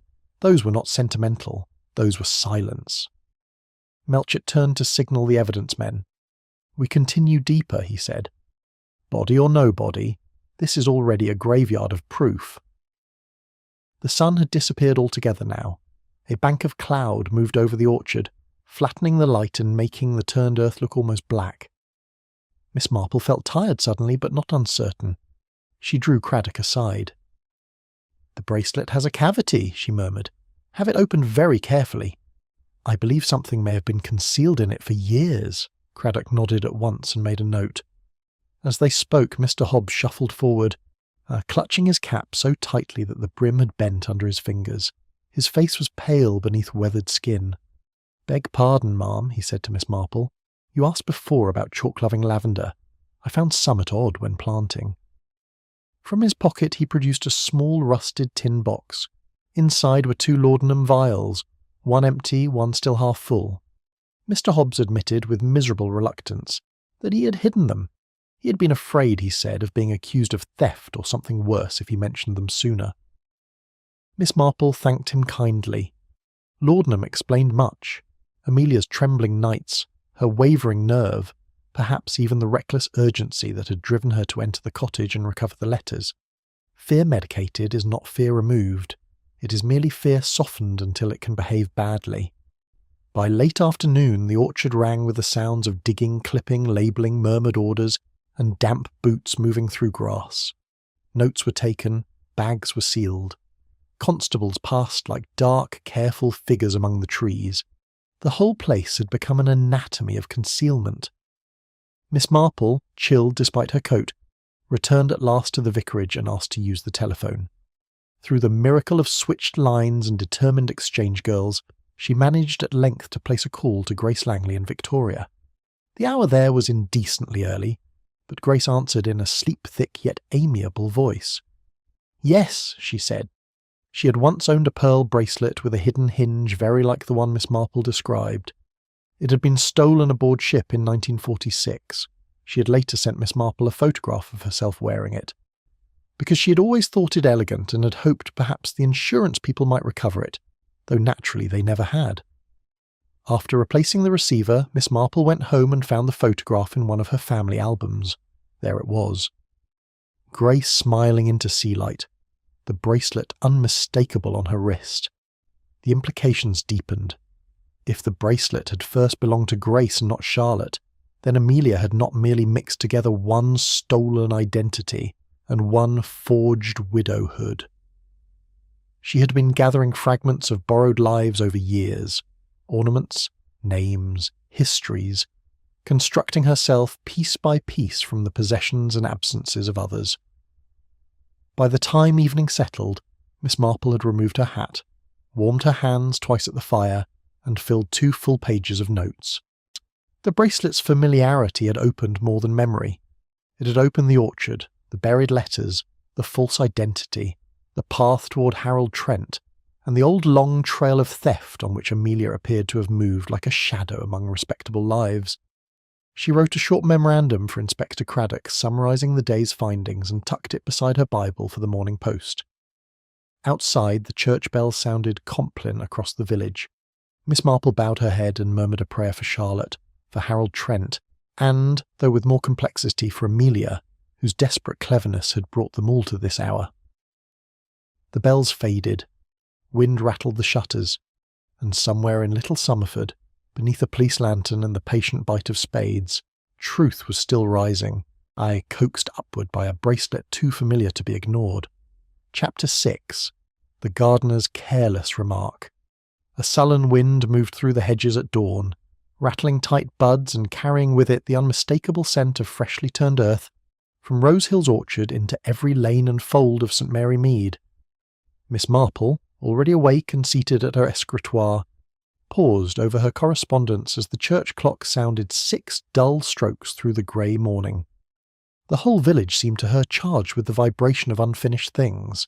The discoveries of the previous day remained vivid in her mind. Edward's genuine letters recovered from damp concealment, the pistol wrapped in oilcloth, Harold Trent's initials stamped upon the wallet and ring, and above all the bracelet, now connected by Grace Langley's testimony to a theft long preceding Amelia's present masquerade. Yet the bracelet's hidden cavity had not yet been opened. An expert from Scotland Yard was expected that day. Until then, the unanswered possibilities hummed at the edge of thought like a trapped wasp against glass. A brisk knock came at the front door. Sergeant Lake stood outside, rain beading on his mackintosh. "Inspector Craddock's compliments, Miss Marple," he said. "Mr. Hobbs failed to appear for morning muster. The inspector thought, if you felt equal to the walk, you might care to come to Rose Hill." Miss Marple assured him she would come immediately. Before leaving, she slipped a small tin of ginger biscuits into a reticule. Ginger, she believed, had excellent qualities, both physical and moral. It settled troubled stomachs and offered, at the correct moment, reminded distressed people that they were still being treated as human beings. The lane glistened with recent rain. As she rounded the bend, Rose Hill emerged under low, heavy clouds, its cream brick dulled, its lawns dark with water. Constables moved upon the grass like black punctuation marks. Near the orchard, Craddock stood in conference with a forensic doctor, while other men probed the soil with narrow rods. Hobbs was nowhere visible. Craddock came to meet her, his face shadowed with lack of sleep. Hobbs sent word of illness, he said. But when a constable called, the cottage was empty, the bed was warm, bicycle gone. Miss Marple handed him a ginger biscuit. "Then," she said, "we must find the bicycle and, if possible, the conscience riding on it." Craddock gave the briefest of smiles and agreed that she might inspect the gardener's cottage, provided a constable accompanied her. The little dwelling stood near the southern boundary wall, red-bricked and damp with age, smelling faintly of linseed oil, wet earth, and old clothing dried too slowly. Inside, a kettle blackened by long use hung over a low fire nearly gone out. On the table stood a cup of tea untouched and gone cold, beside a newspaper folded back upon its advertisements. One of those advertisements had been circled in pencil. It offered night passage on a cargo steamer leaving Southampton. Miss Marple let her eyes rest on it without comment. Flight, she thought, is rarely planned in elegance. It begins in pencil marks and bad timing. Sis, there was also upon the table a grease smear shaped unmistakably like a thumbprint near the circled notice. and the whole room bore the air not of a man gone cleanly to work, but of one interrupted by his own cowardice. She found Hobbs not far off, in the lean-to shed behind the cottage. He sat on an upturned bucket, his trousers muddy to the knee, the chain of his bicycle hanging loose beside him, as though escape itself had broken under pressure. His eyes were red-rimmed and swollen, and when he looked up at Miss Marple he wore the expression of a man who has not slept because his silence has finally grown louder than the world. She greeted him as though she had merely come upon him after gardening and offered him a biscuit. He accepted it with trembling fingers. "I never meant no harm," he muttered at once. "Thought it best to keep me mouth shut, that's all." Miss Marple seated herself opposite him on a wicker apple crate. "Silence is often a comfort at first, Mr. Hobbs," she said. "The difficulty is that if one carries it too long, it begins to bruise." He gave a broken little sniff and wiped his nose with the back of his sleeve. "She said it were only things going in the ground," he whispered. "Old things. Bottles. Nothing wicked." "Things," said Miss Marple, letting the word rest between them. Hobbs stared at the floor. "Buried a box last summer," he said at last. "Then the year afore, a bundle. Made me plant the apple tree over by it. Said dogs wouldn't nose round roots. Smelled wrong, though. Asked once, I did. She gave me money and said there'd be steady work if I kept still." Miss Marple reached out and laid one gloved hand lightly over his rough knuckles. "Money may purchase labour, Mr. Hobbs. It does not purchase absolution." At that, his face crumpled. "When they started digging, I thought I'd be blamed too, tried to go, chain slipped." His eyes moved helplessly toward the bicycle. Miss Marple's voice remained very gentle. "You mentioned a bundle. Did she call it anything?" He swallowed. "First night, she said, 'Poor Harry.' Then caught herself and said, 'Never mind names.' Poor Harry." The words settled with quiet finality. "Harold Trent." Miss Marple rose. "Come," she said. "You must tell Inspector Craddock exactly what you have told me. Truth grows no lighter by being delayed." He came with her at last, her shoulders sagging beneath the very weight he had tried to outride. At the edge of the orchard he stopped and stared at the churned earth where his own spade had once obeyed fear. Then, in a low and shaking voice, he made his statement. 2 years earlier, on a moonless night, Amelia, whom he still called Madam, had roused him from sleep. She had been carrying a pistol and something heavy wrapped in oilcloth. She ordered him to dig near the quince tree, promising double wages and a bottle of brandy if he kept his mouth shut. He had done as he was told. Afterwards she had ordered the planting of a young apple sapling nearby, and had instructed him to enter it in the records as mature stock. Fear, need, and drink had done the rest.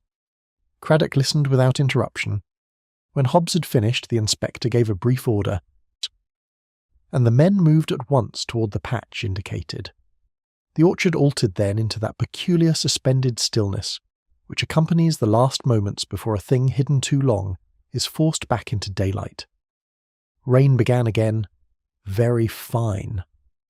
White petals loosened from the nearest branches and drifted slowly down through the wet air. Within minutes the soil gave way more easily than before. The fill was softer, less settled. The men widened the hole.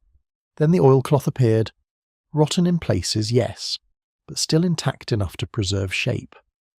The forensic doctor knelt and carefully peeled back layer after layer until skeletal remains came into view, cloth fragments clinging to them, and in the left breast of what had once been a workman's shirt there was a dark, neat hole. A bullet hole. Hobbs turned aside and retched. Miss Marple placed a steadying hand on his shoulder. "Courage," she said quietly. "We cannot mend the past, but we may at least stop it lying." The doctor examined the bones and clothing with professional economy. Near the skull he found a bent spectacle frame. In the breast pocket lay the corroded remains of a penknife engraved with the initials H.T. Identification, grim as it was, would not detain them long now. Craddock read Hobbs the formal caution, but there was compassion in his voice. The gardener did not resist. He seemed almost grateful to be spoken to plainly at last. Rain silvered the orchard. Miss Marple stood among the drifting petals and thought, not for the first time, how strange it was that places of beauty so often became the final custodians of brutality. Charlotte's laughter over the bracelet, Harold's probable last hour in the dark with a pistol close at hand, Amelia's brilliant, desperate mind hardening from survival into murder. Each life had crossed the others until they formed one knotted tragedy. By afternoon, the remains had been conveyed to the county mortuary. Hobbs, now under escort but not handled roughly, gave a fuller statement. He insisted he had never known the dead man's name until he heard Amelia mutter over her laudanum one evening that Harry was always soft in the middle. He believed too that the pistol shown to him from the chest was the same weapon she'd carried that night. Back at her cottage, Miss Marple sat for some little while by the lamp with sewing in her lap, though she scarcely advanced a stitch. Her thoughts remained with Hobbs's phrase. Poor Harry. It had been the smallest slip, mere almost accidental, and yet it had undone the whole final barrier between fraud and murder. That is the way with truth. It does not always arrive through magnificent revelation. More often it enters by a side door in muddy boots, speaking the wrong name aloud. Still one question remained. What had been hidden inside the bracelet? If Amelia had concealed there some confession, some keepsake, some photographic fragment, some note tied to Harold or to one of her earlier deceptions, it might clarify motive or complicate it. Miss Marple felt the matter could not wait. That evening, despite the damp, she walked to the vicarage where the Scotland Yard jeweller had arrived and was already at work under good lamplight. With delicate instruments he examined the hinge, tested the engraved lily, and at last produced a faint soft click. The cavity opened. Inside lay not hair, nor a written scrap, but a narrow strip of photographic film, rolled upon itself and grown brittle with age. Miss Marple asked at once that it be projected before further decay destroyed it. So, in the vicar's study, with curtains drawn and a lantern slide arranged rather hastily against a blank wall, they enlarged the image. It showed Amelia and a man identifiable, from the police file, as Harold Trent.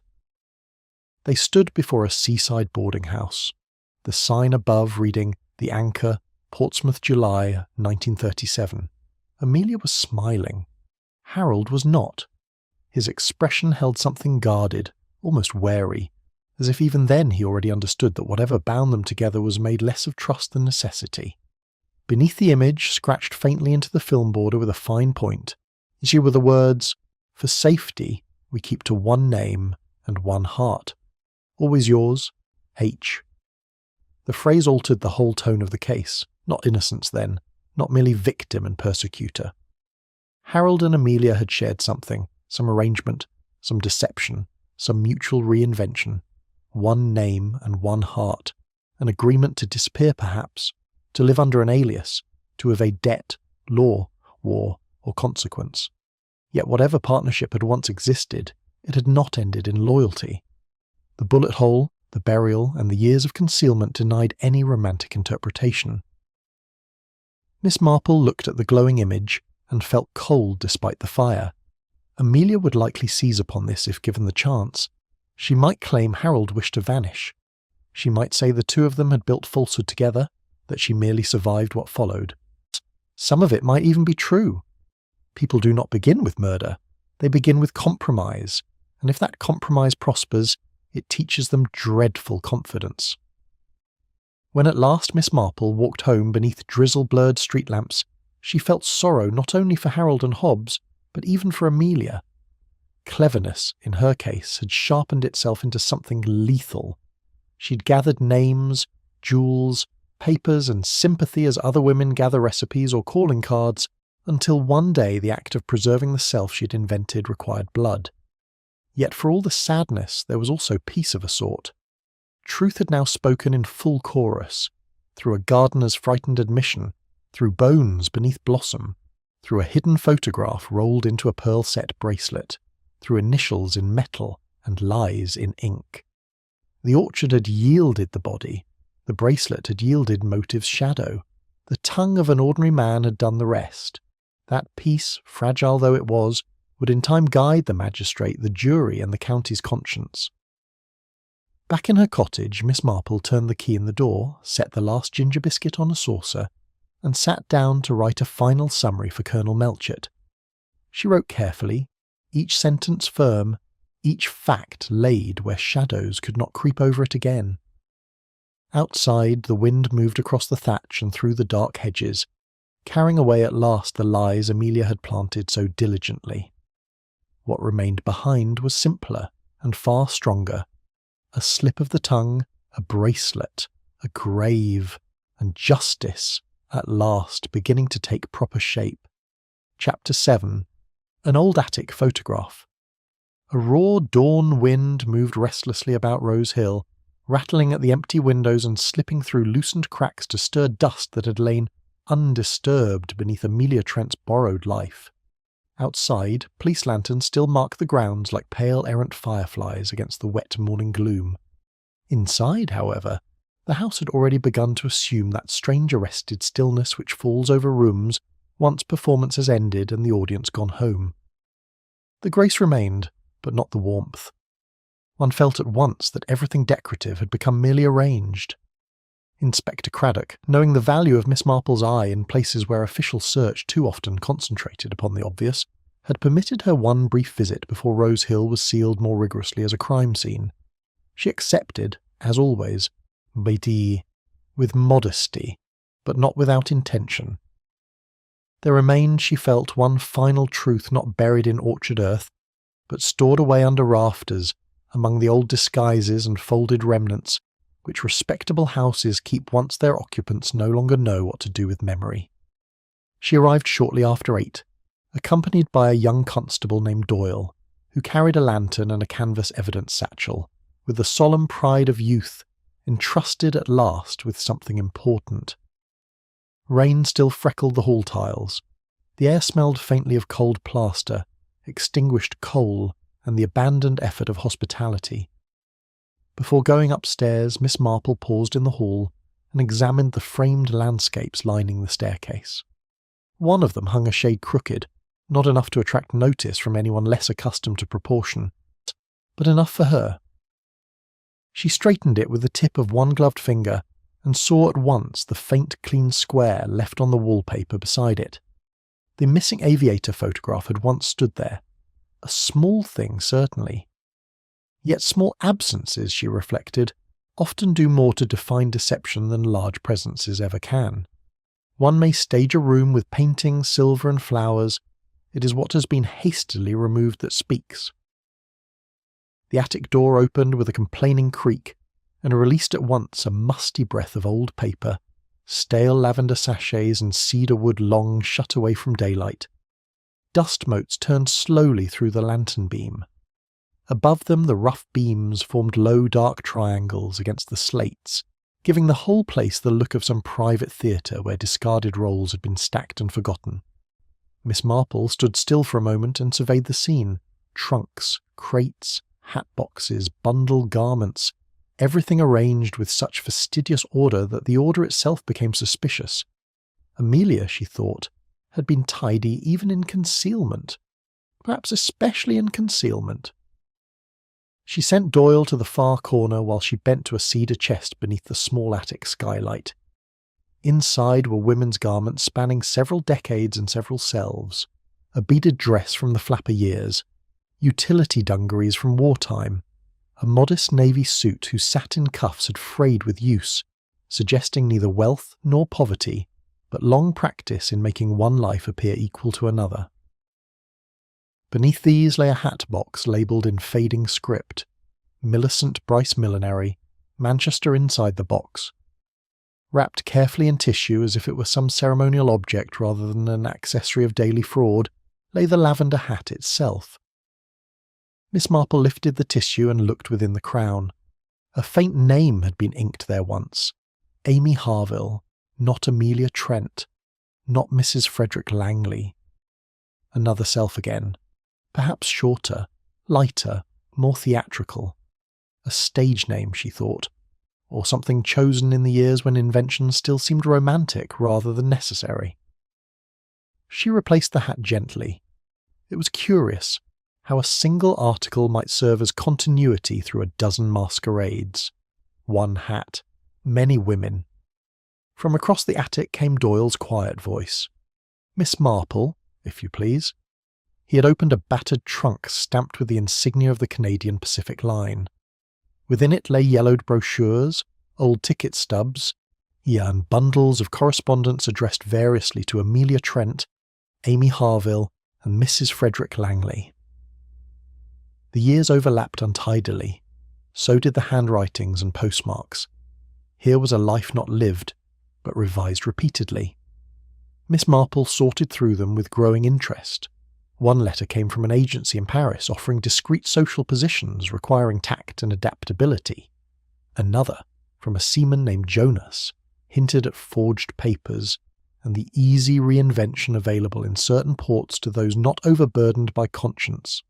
A third, from a Portsmouth boarding-house keeper, thanked Mrs. Harville for prompt settlement of a room vacated after your friend's unfortunate and hasty departure.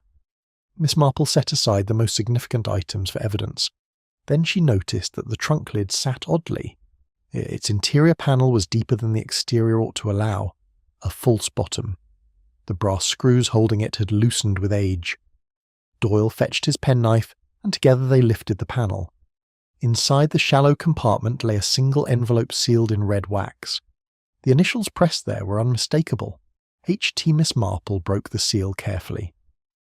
Within lay a stiff-backed sepia photograph. 2 young women in wartime khaki stood before a Nissen hut, smiling into the camera with that quick, bright intimacy forged by danger, youth, and shared secrecy. One was Amelia, younger but entirely recognisable even with bobbed hair, and an expression not yet sharpened by fear. The other was dark-eyed, handsome, and familiar in a way that struck Miss Marple not gradually, but all at once, Charlotte. On the reverse, in a flourishing hand, was written, Charlotte Hobhouse and Amy Auxiliary Corps, 1941 Charlotte Hobhouse, who later became Charlotte Marple, Edward's first wife. For one moment Miss Marple said nothing at all. The entire structure of the case shifted under her feet. Below the names, in block capitals, ran another line, Never tell them who we were. The implication came with a hard inward clarity. Amelia and Charlotte had known one another before Charlotte's marriage into the family, not casually, not distantly, intimately enough to possess a private history worth concealing, intimately enough that the bracelet's passage from one to the other no longer suggested theft alone. It might have been a gift, a pledge, a payment, or something more dangerous still, hush money disguised as sentiment. Rain began again overhead, a fresh tapping upon the slates. Miss Marple slipped the photograph into an evidence sleeve and continued searching. Behind the false panel lay something else, a small notebook swollen with use. Its early pages contained neat columns of expenses, rail fares, rooming costs, laudanum purchases, forwarding fees, postage, careful calculations for lives constantly being moved from one name to the next. But then the handwriting changed. It grew jagged, hurried, nearly violent in places, as if what had once been accountancy had broken under pressure into confession. Miss Marple read slowly. Harry angry. Said insurance plan too risky. Must silence him. Used Charlotte's pistol. Irony. Buried in orchard. Need new past one Edward cannot pierce. Charlotte owes me that much. Bracelet key reminds me of pact. She read the page twice more, not because the meaning was unclear, but because one always hopes, faced with such blunt fragments, that one has somehow misunderstood. There was no misunderstanding. Charlotte, then, had indeed been linked to Amelia and Harold in some wartime or post-war scheme. Passes, smuggling, false papers, some lesser dishonesty perhaps, performed in youth and regretted later. Charlotte had married Edward, entered another life, and perhaps hoped the past would remain buried without literal assistance. Amelia, however, had never treated the past as something to escape. She had treated it as capital, and when Harold proved difficult, she had used Charlotte's pistol. Miss Marple closed the notebook. She felt no excitement, only sorrow, and that grave weariness which sometimes follows the final clarification of a dark thing. It is not pleasant to understand at last how human weakness ripens into tragedy. Charlotte's youthful compromise, Amelia's talent for concealment, Harold's greed or fear or violence, Edward's unsuspecting kindness, all had become entangled until no one could step back cleanly. Doyle, meanwhile, had opened another hat box filled with photographs. Most were studio portraits of Amelia in various guises: lighter hair, darker hair, severe clothes, playful ones, hats wide and narrow, each image an argument in favour of a different self. But among them was one picture Miss Marple recognised immediately: the aviator photograph, no longer mounted in silver, no longer softened by display. It had been torn from an illustrated magazine and stiffened with cardboard to fit the frame. On the reverse remained the printed caption, Flight Lieutenant R. This Tresillian killed 1940, hero of the Dunkirk skies. So Frederick at last had a real name, though not the one Amelia used. He had never belonged to her at all. She had simply borrowed his face, his death, and his honour for decorative grief. Heroism, Miss Marple thought, is a terrible thing to counterfeit. It deceives the compassionate too easily. With the most important discoveries bagged, she descended at last to the study, which had been turned into a temporary incident room. Inspector Craddock looked up at once as she laid the notebook and photograph before him. His expression altered as he read. "This brings Charlotte into it," he said quietly. "Into the chain," said Miss Marple gently. "Not into the murder. There is a distinction." He nodded. "It explains the bracelet, and why Edward never suspected theft." "Yes, if Charlotte gave it, or Amelia believed she had a right to it, then it passed from wife to impostor without ever needing to be stolen in the ordinary sense. That is often how these matters work. The most dangerous objects are not taken by force. They are claimed through memory, guilt, or emotional debt." Craddock glanced toward the attic stairs. "It seems attics and orchards hold most of a life's worst complications." Miss Marple gave him a sad little smile. "And hearts, Inspector. Attics and orchards merely keep the overflow." Mid-morning brought new difficulty. Word arrived from the infirmary that Amelia had attempted to overdose in her cell using laudanum residue, secreted in the lining of one glove. Doctors had saved her, though her condition remained uncertain. Craddock exhaled slowly. "If she dies, this notebook may become her final testimony." Miss Marple folded her hands. "The dead should be heard kindly," she said, "but I hope she lives. Harold's family deserves speech from her own lips. So does poor Hobbs. And Charlotte, if one may say it so, deserves not to be left forever in Amelia's handwriting." She left Rose Hill shortly before noon. At the gate she paused and looked back once at the shuttered windows, the damp stone, the chimneys against the thinning cloud. She felt, not triumph, but a kind of ache for wasted faculties. Amelia had been quick-witted, brave in her fashion, deeply resourceful. Such qualities might have built a life. Instead, they had been given wholly to concealment. Returning home, Miss Marple wrote 3 letters. One to Colonel Melchett summarising the attic discoveries, one to Grace in Victoria, explaining gently that Charlotte had evidently possessed a hidden chapter of her life never spoken of afterward, and one to Hobbs in custody, promising him ginger biscuits and a kind word from the vicar if he kept firm and truthful. Each envelope she sealed neatly with wax. Secrets, she thought. Hunger for darkness. Truth travels better in plain paper. That evening a telegram arrived from the infirmary. Amelia had survived. She was conscious, though weak. She was said to be muttering apologies to Charlotte. Miss Marple read the wire once, then laid it beside her Bible and sat very still. Tomorrow, she thought, she would go to the infirmary. And if Amelia still wished to speak, she would invite her, gently, plainly, and without ornament, to tell the story straight at last. Outside the wind eased, night entered quietly, and somewhere in the emptied attic at Rose Hill, where tissue paper, false names, and old photographs had so long slept together in dust, honesty at last had been let in like a draught under the eaves. Chapter 8. The visitor who stayed. Grey mist rose over the downs and slid into the village lanes in long pale tendrils, muting bird song and softening the edges of hedges, walls and roofs, until St Mary Mead itself seemed to have withdrawn into watchful silence. By breakfast time the news had reached Miss Marple. Amelia Trent had regained full consciousness during the night, and had asked, quite specifically, to speak only with the lady who knew Charlotte. Colonel Melchett, who possessed enough humanity to recognise both usefulness and mercy when they arrived together, sent word asking whether Miss Marple would accompany Inspector Craddock to the county infirmary. She agreed at once. When she entered the narrow hospital room, she scarcely recognised Amelia at first. The lavender hat was gone. Her silver hair lay loose and damp against the pillow, and without the armour of costume she looked smaller, older, and more exhausted than at any previous moment. The cleverness remained in her face, but stripped now of staging it had become something rawer, like a blade no longer polished, only sharp.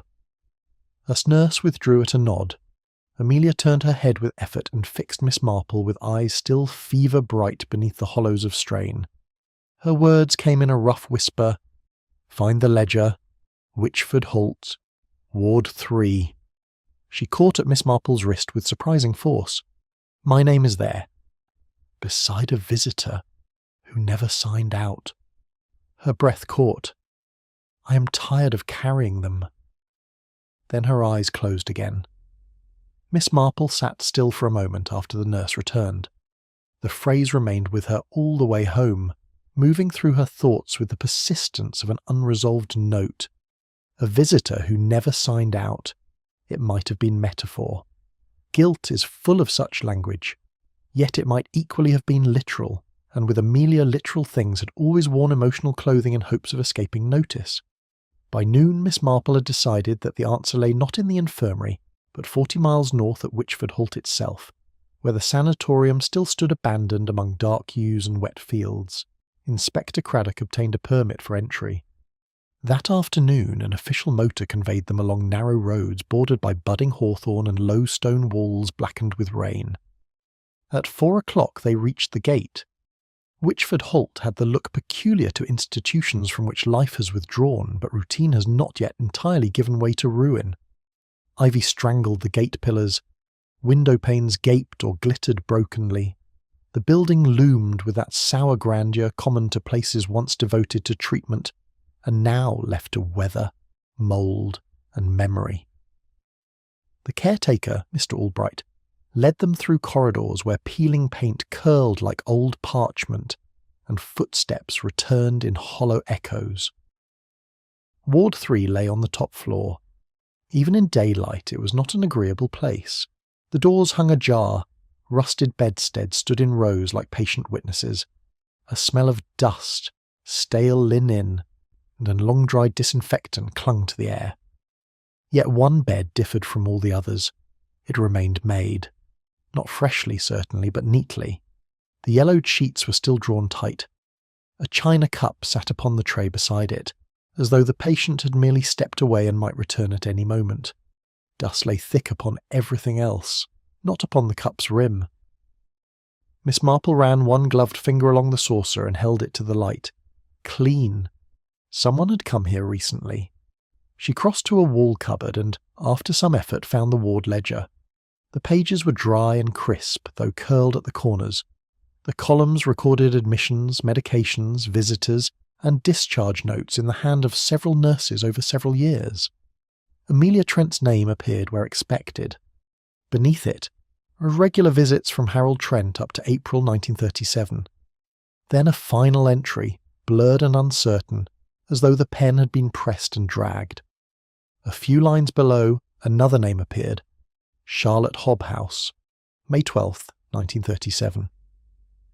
Miss Marple looked more closely. Beneath that line, in smaller, darker ink, squeezed awkwardly into the visitor column beside bed 5 was the notation.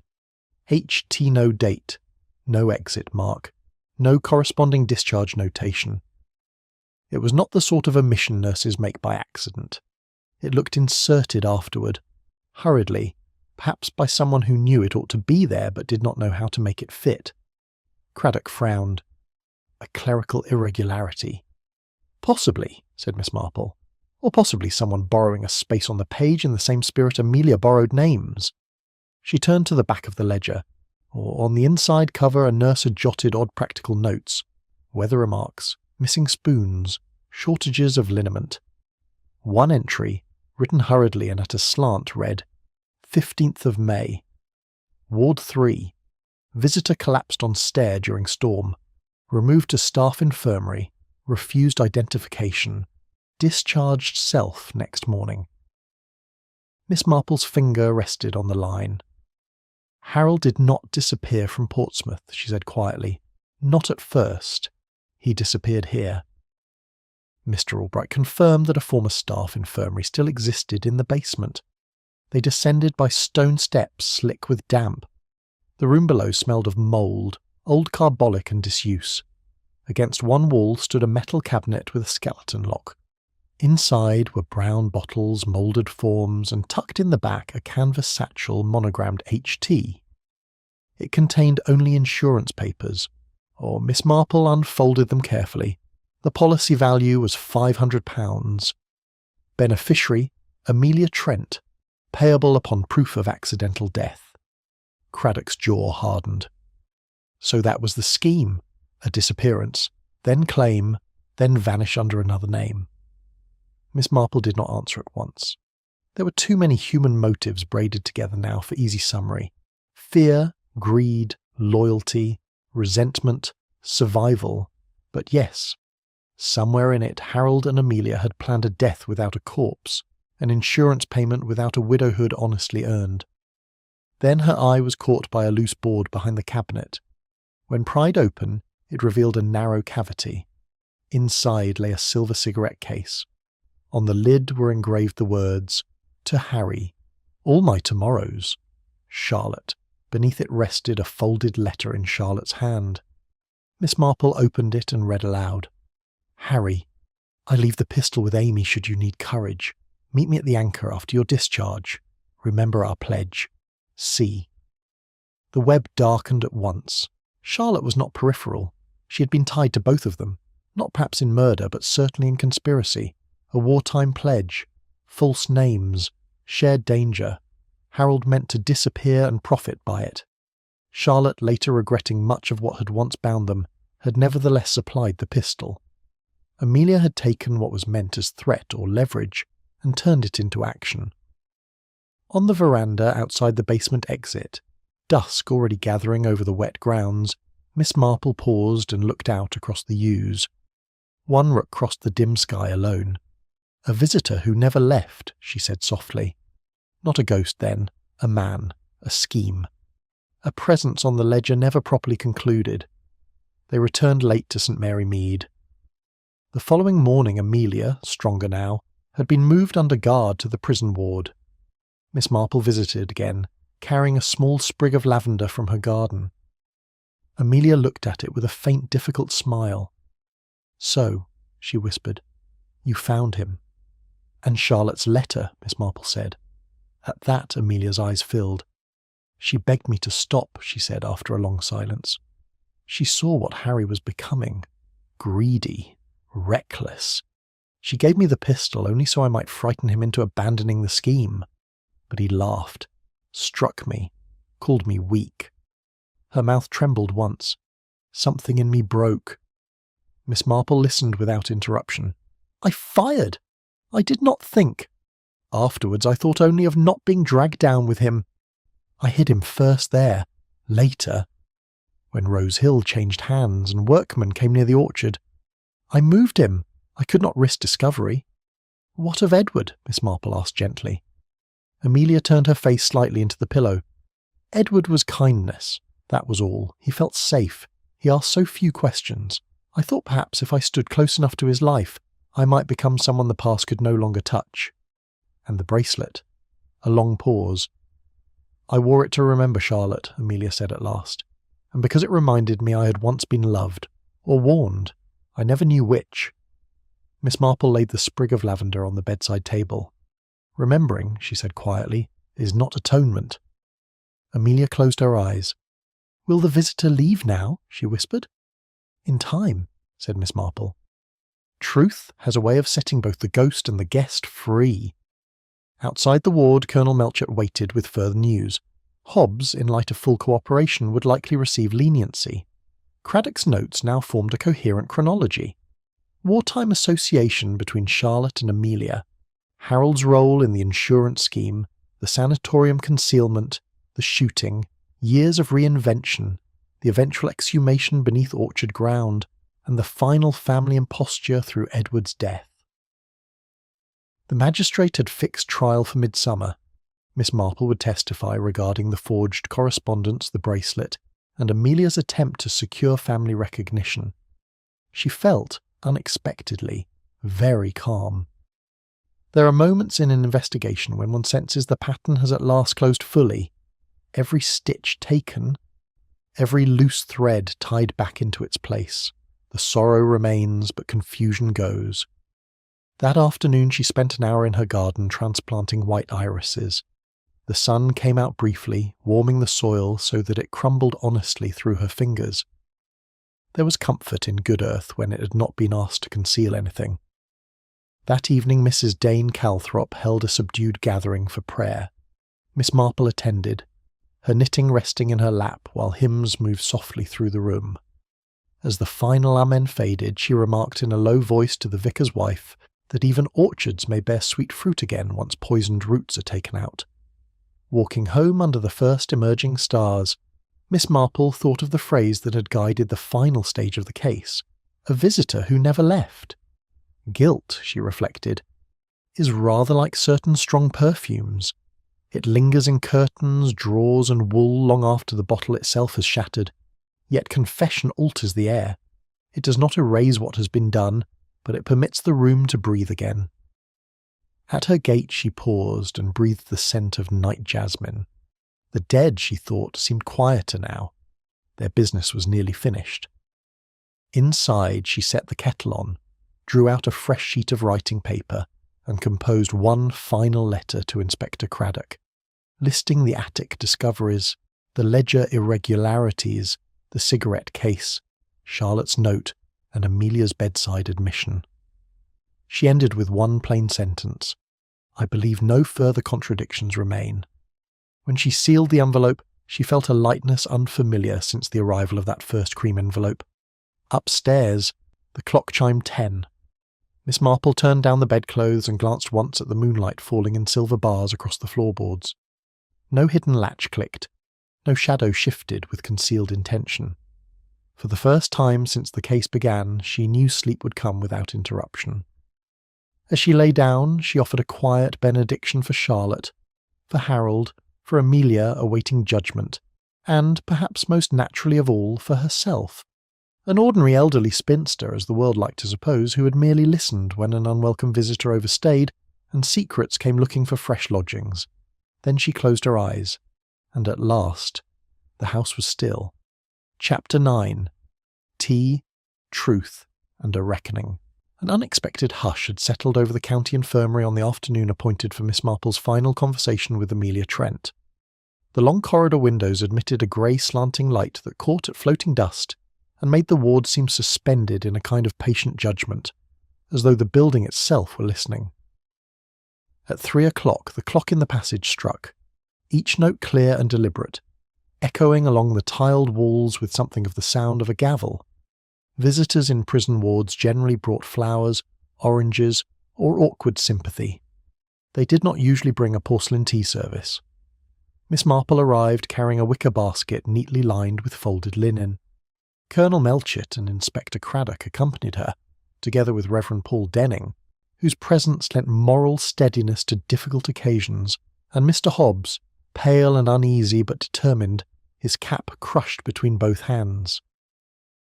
The matron, after one long professional glance at the contents of the basket, directed them to a small day room that had been hastily cleared of wheelchairs and medicine trolleys for the purpose.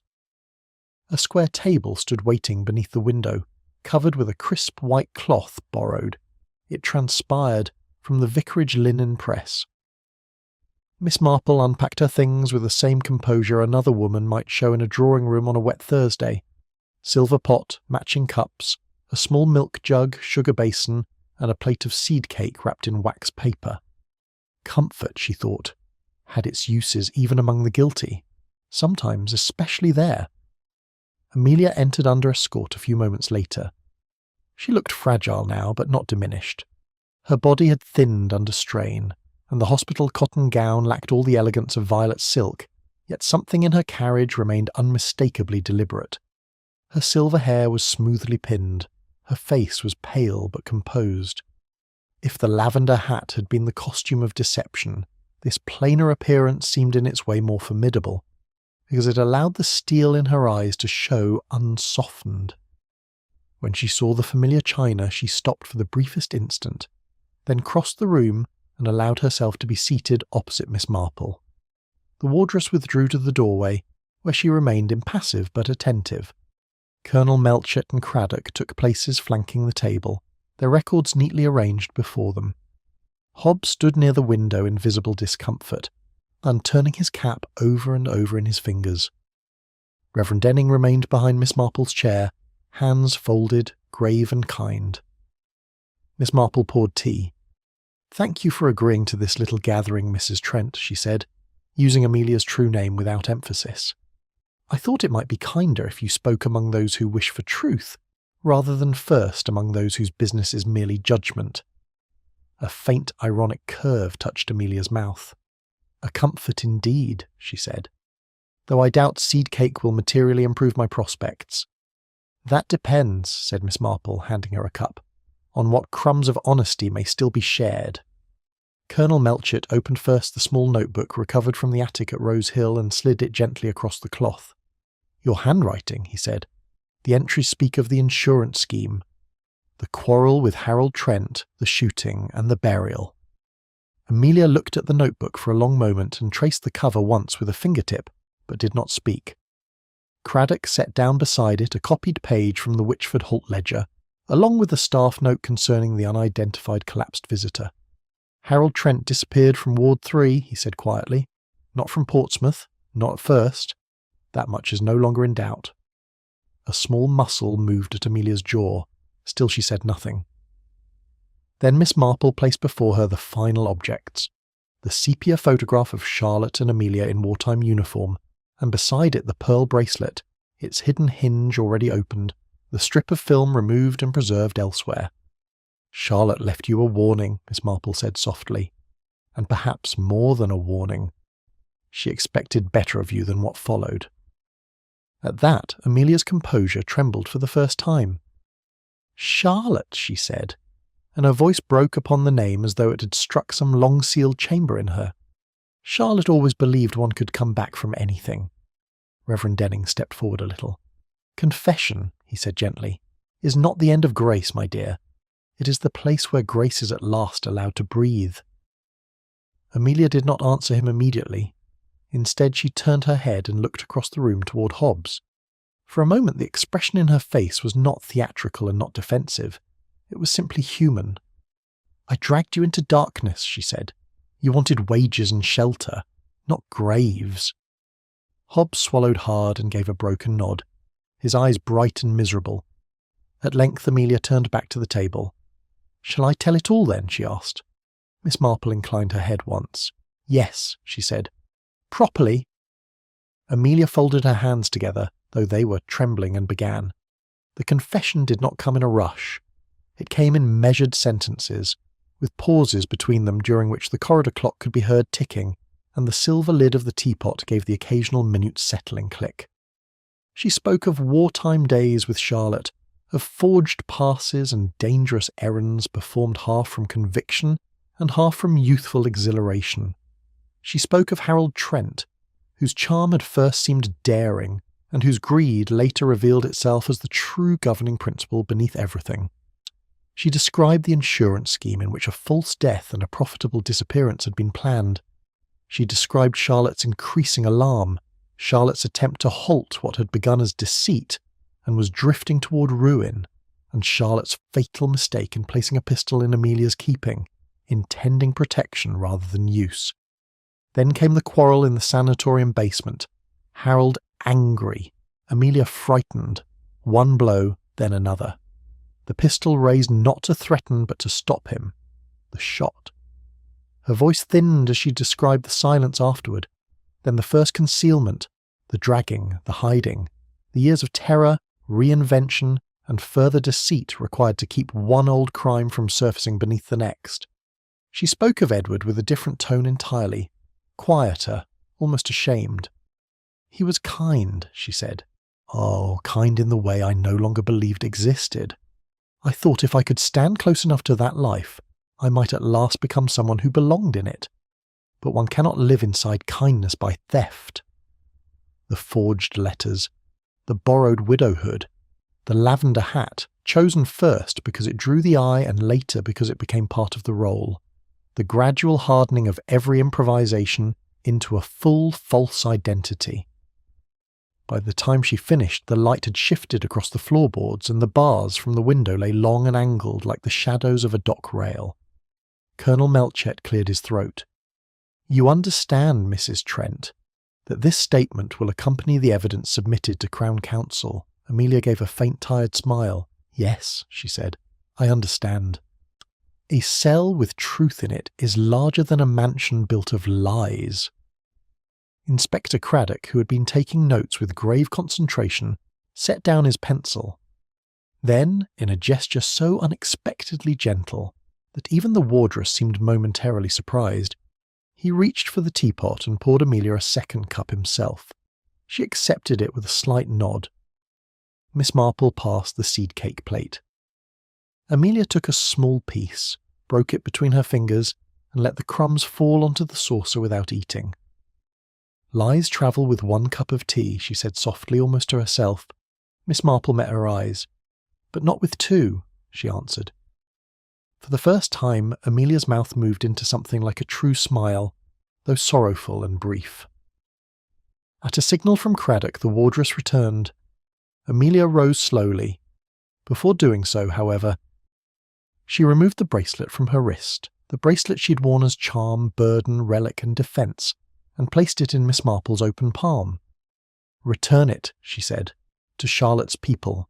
She would have wanted that. Then she turned and allowed herself to be led away.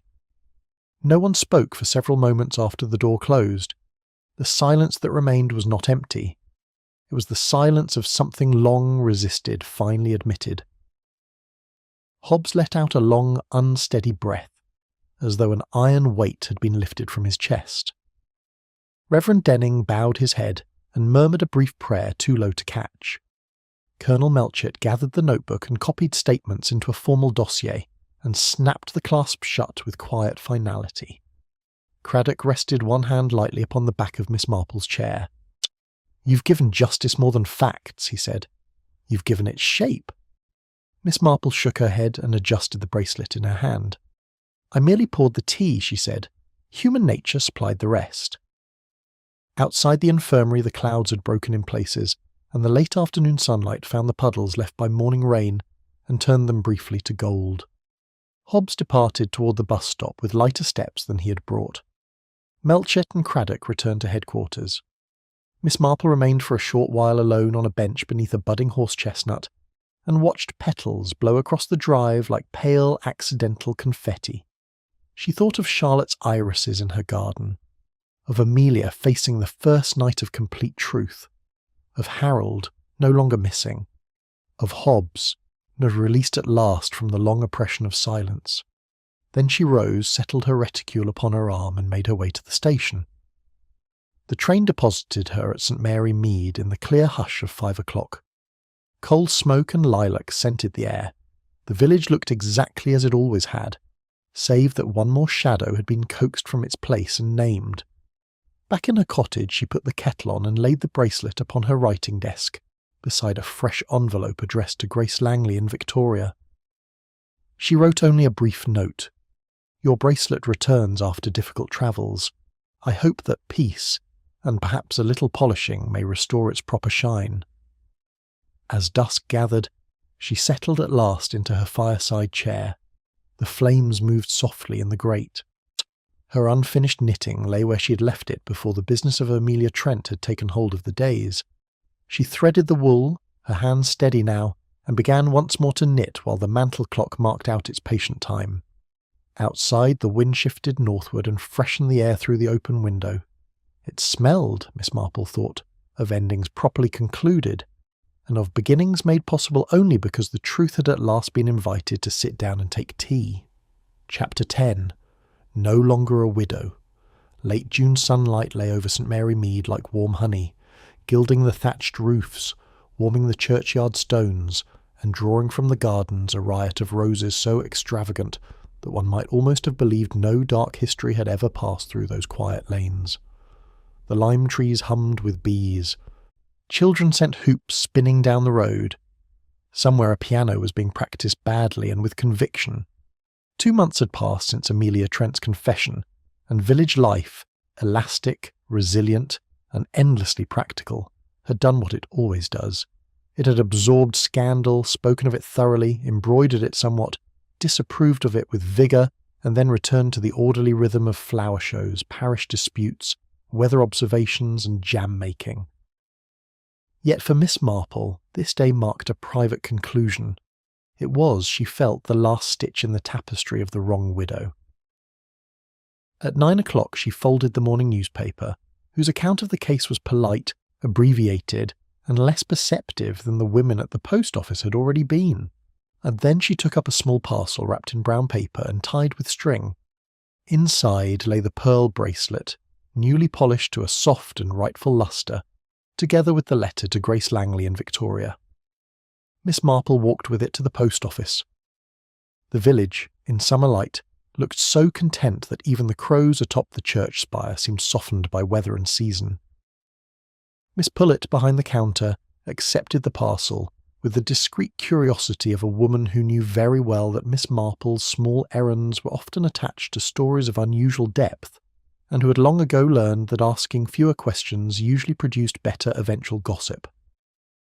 With the parcel safely dispatched overseas, Miss Marple made her way next to the vicarage, where Reverend Denning was waiting to drive her to Little Summerford. Though the trial had already been substantially concluded and the verdict understood, the day's hearing would formalise the sentence and permit the final statements required by law. Miss Marple took no pleasure in attending, but presence, she believed, was sometimes part of duty. One owed that much to Harold Trent, to Edward's memory, and perhaps even to Amelia herself, who had at last chosen truth when nothing else remained. The drive followed familiar hedge-lined roads, where foxgloves nodded in the ditch, and the hedgerows shone with full early summer growth. Conversation between the vicar and Miss Marple remained, for the most part, safely domestic. Parish fete arrangements, the merits of Mrs. Dane Calthrop's jam stall, the unfortunate weakness of the organ blower. Beneath it, both were conscious of the more solemn business toward which they travelled, and perhaps because of that neither chose to disturb the other with overt reflection. The courthouse at Little Summerford was small but dignified, a place built to suggest measured authority rather than grandeur. Colonel Melchett was already there, seated beside Inspector Craddock with the closed dossier before him. Hobbs occupied a rear bench, noticeably thinner than before, but straighter in the shoulders, as though truth had reduced him physically while improving his posture morally. When the bell rang, Amelia Trent entered under guard. She wore plain prison grey now, and the absence of the lavender hat seemed more significant than any garment she did wear. That hat had been the banner of her invention. Without it, she looked at once less striking and more real. Her silver hair had been cropped and arranged with prison neatness, yet some remnant of poise remained. She crossed to the dock without faltering and, once there, looked briefly across the room until her eyes found Miss Marple's. She gave the smallest of nods, not appeal, not gratitude exactly.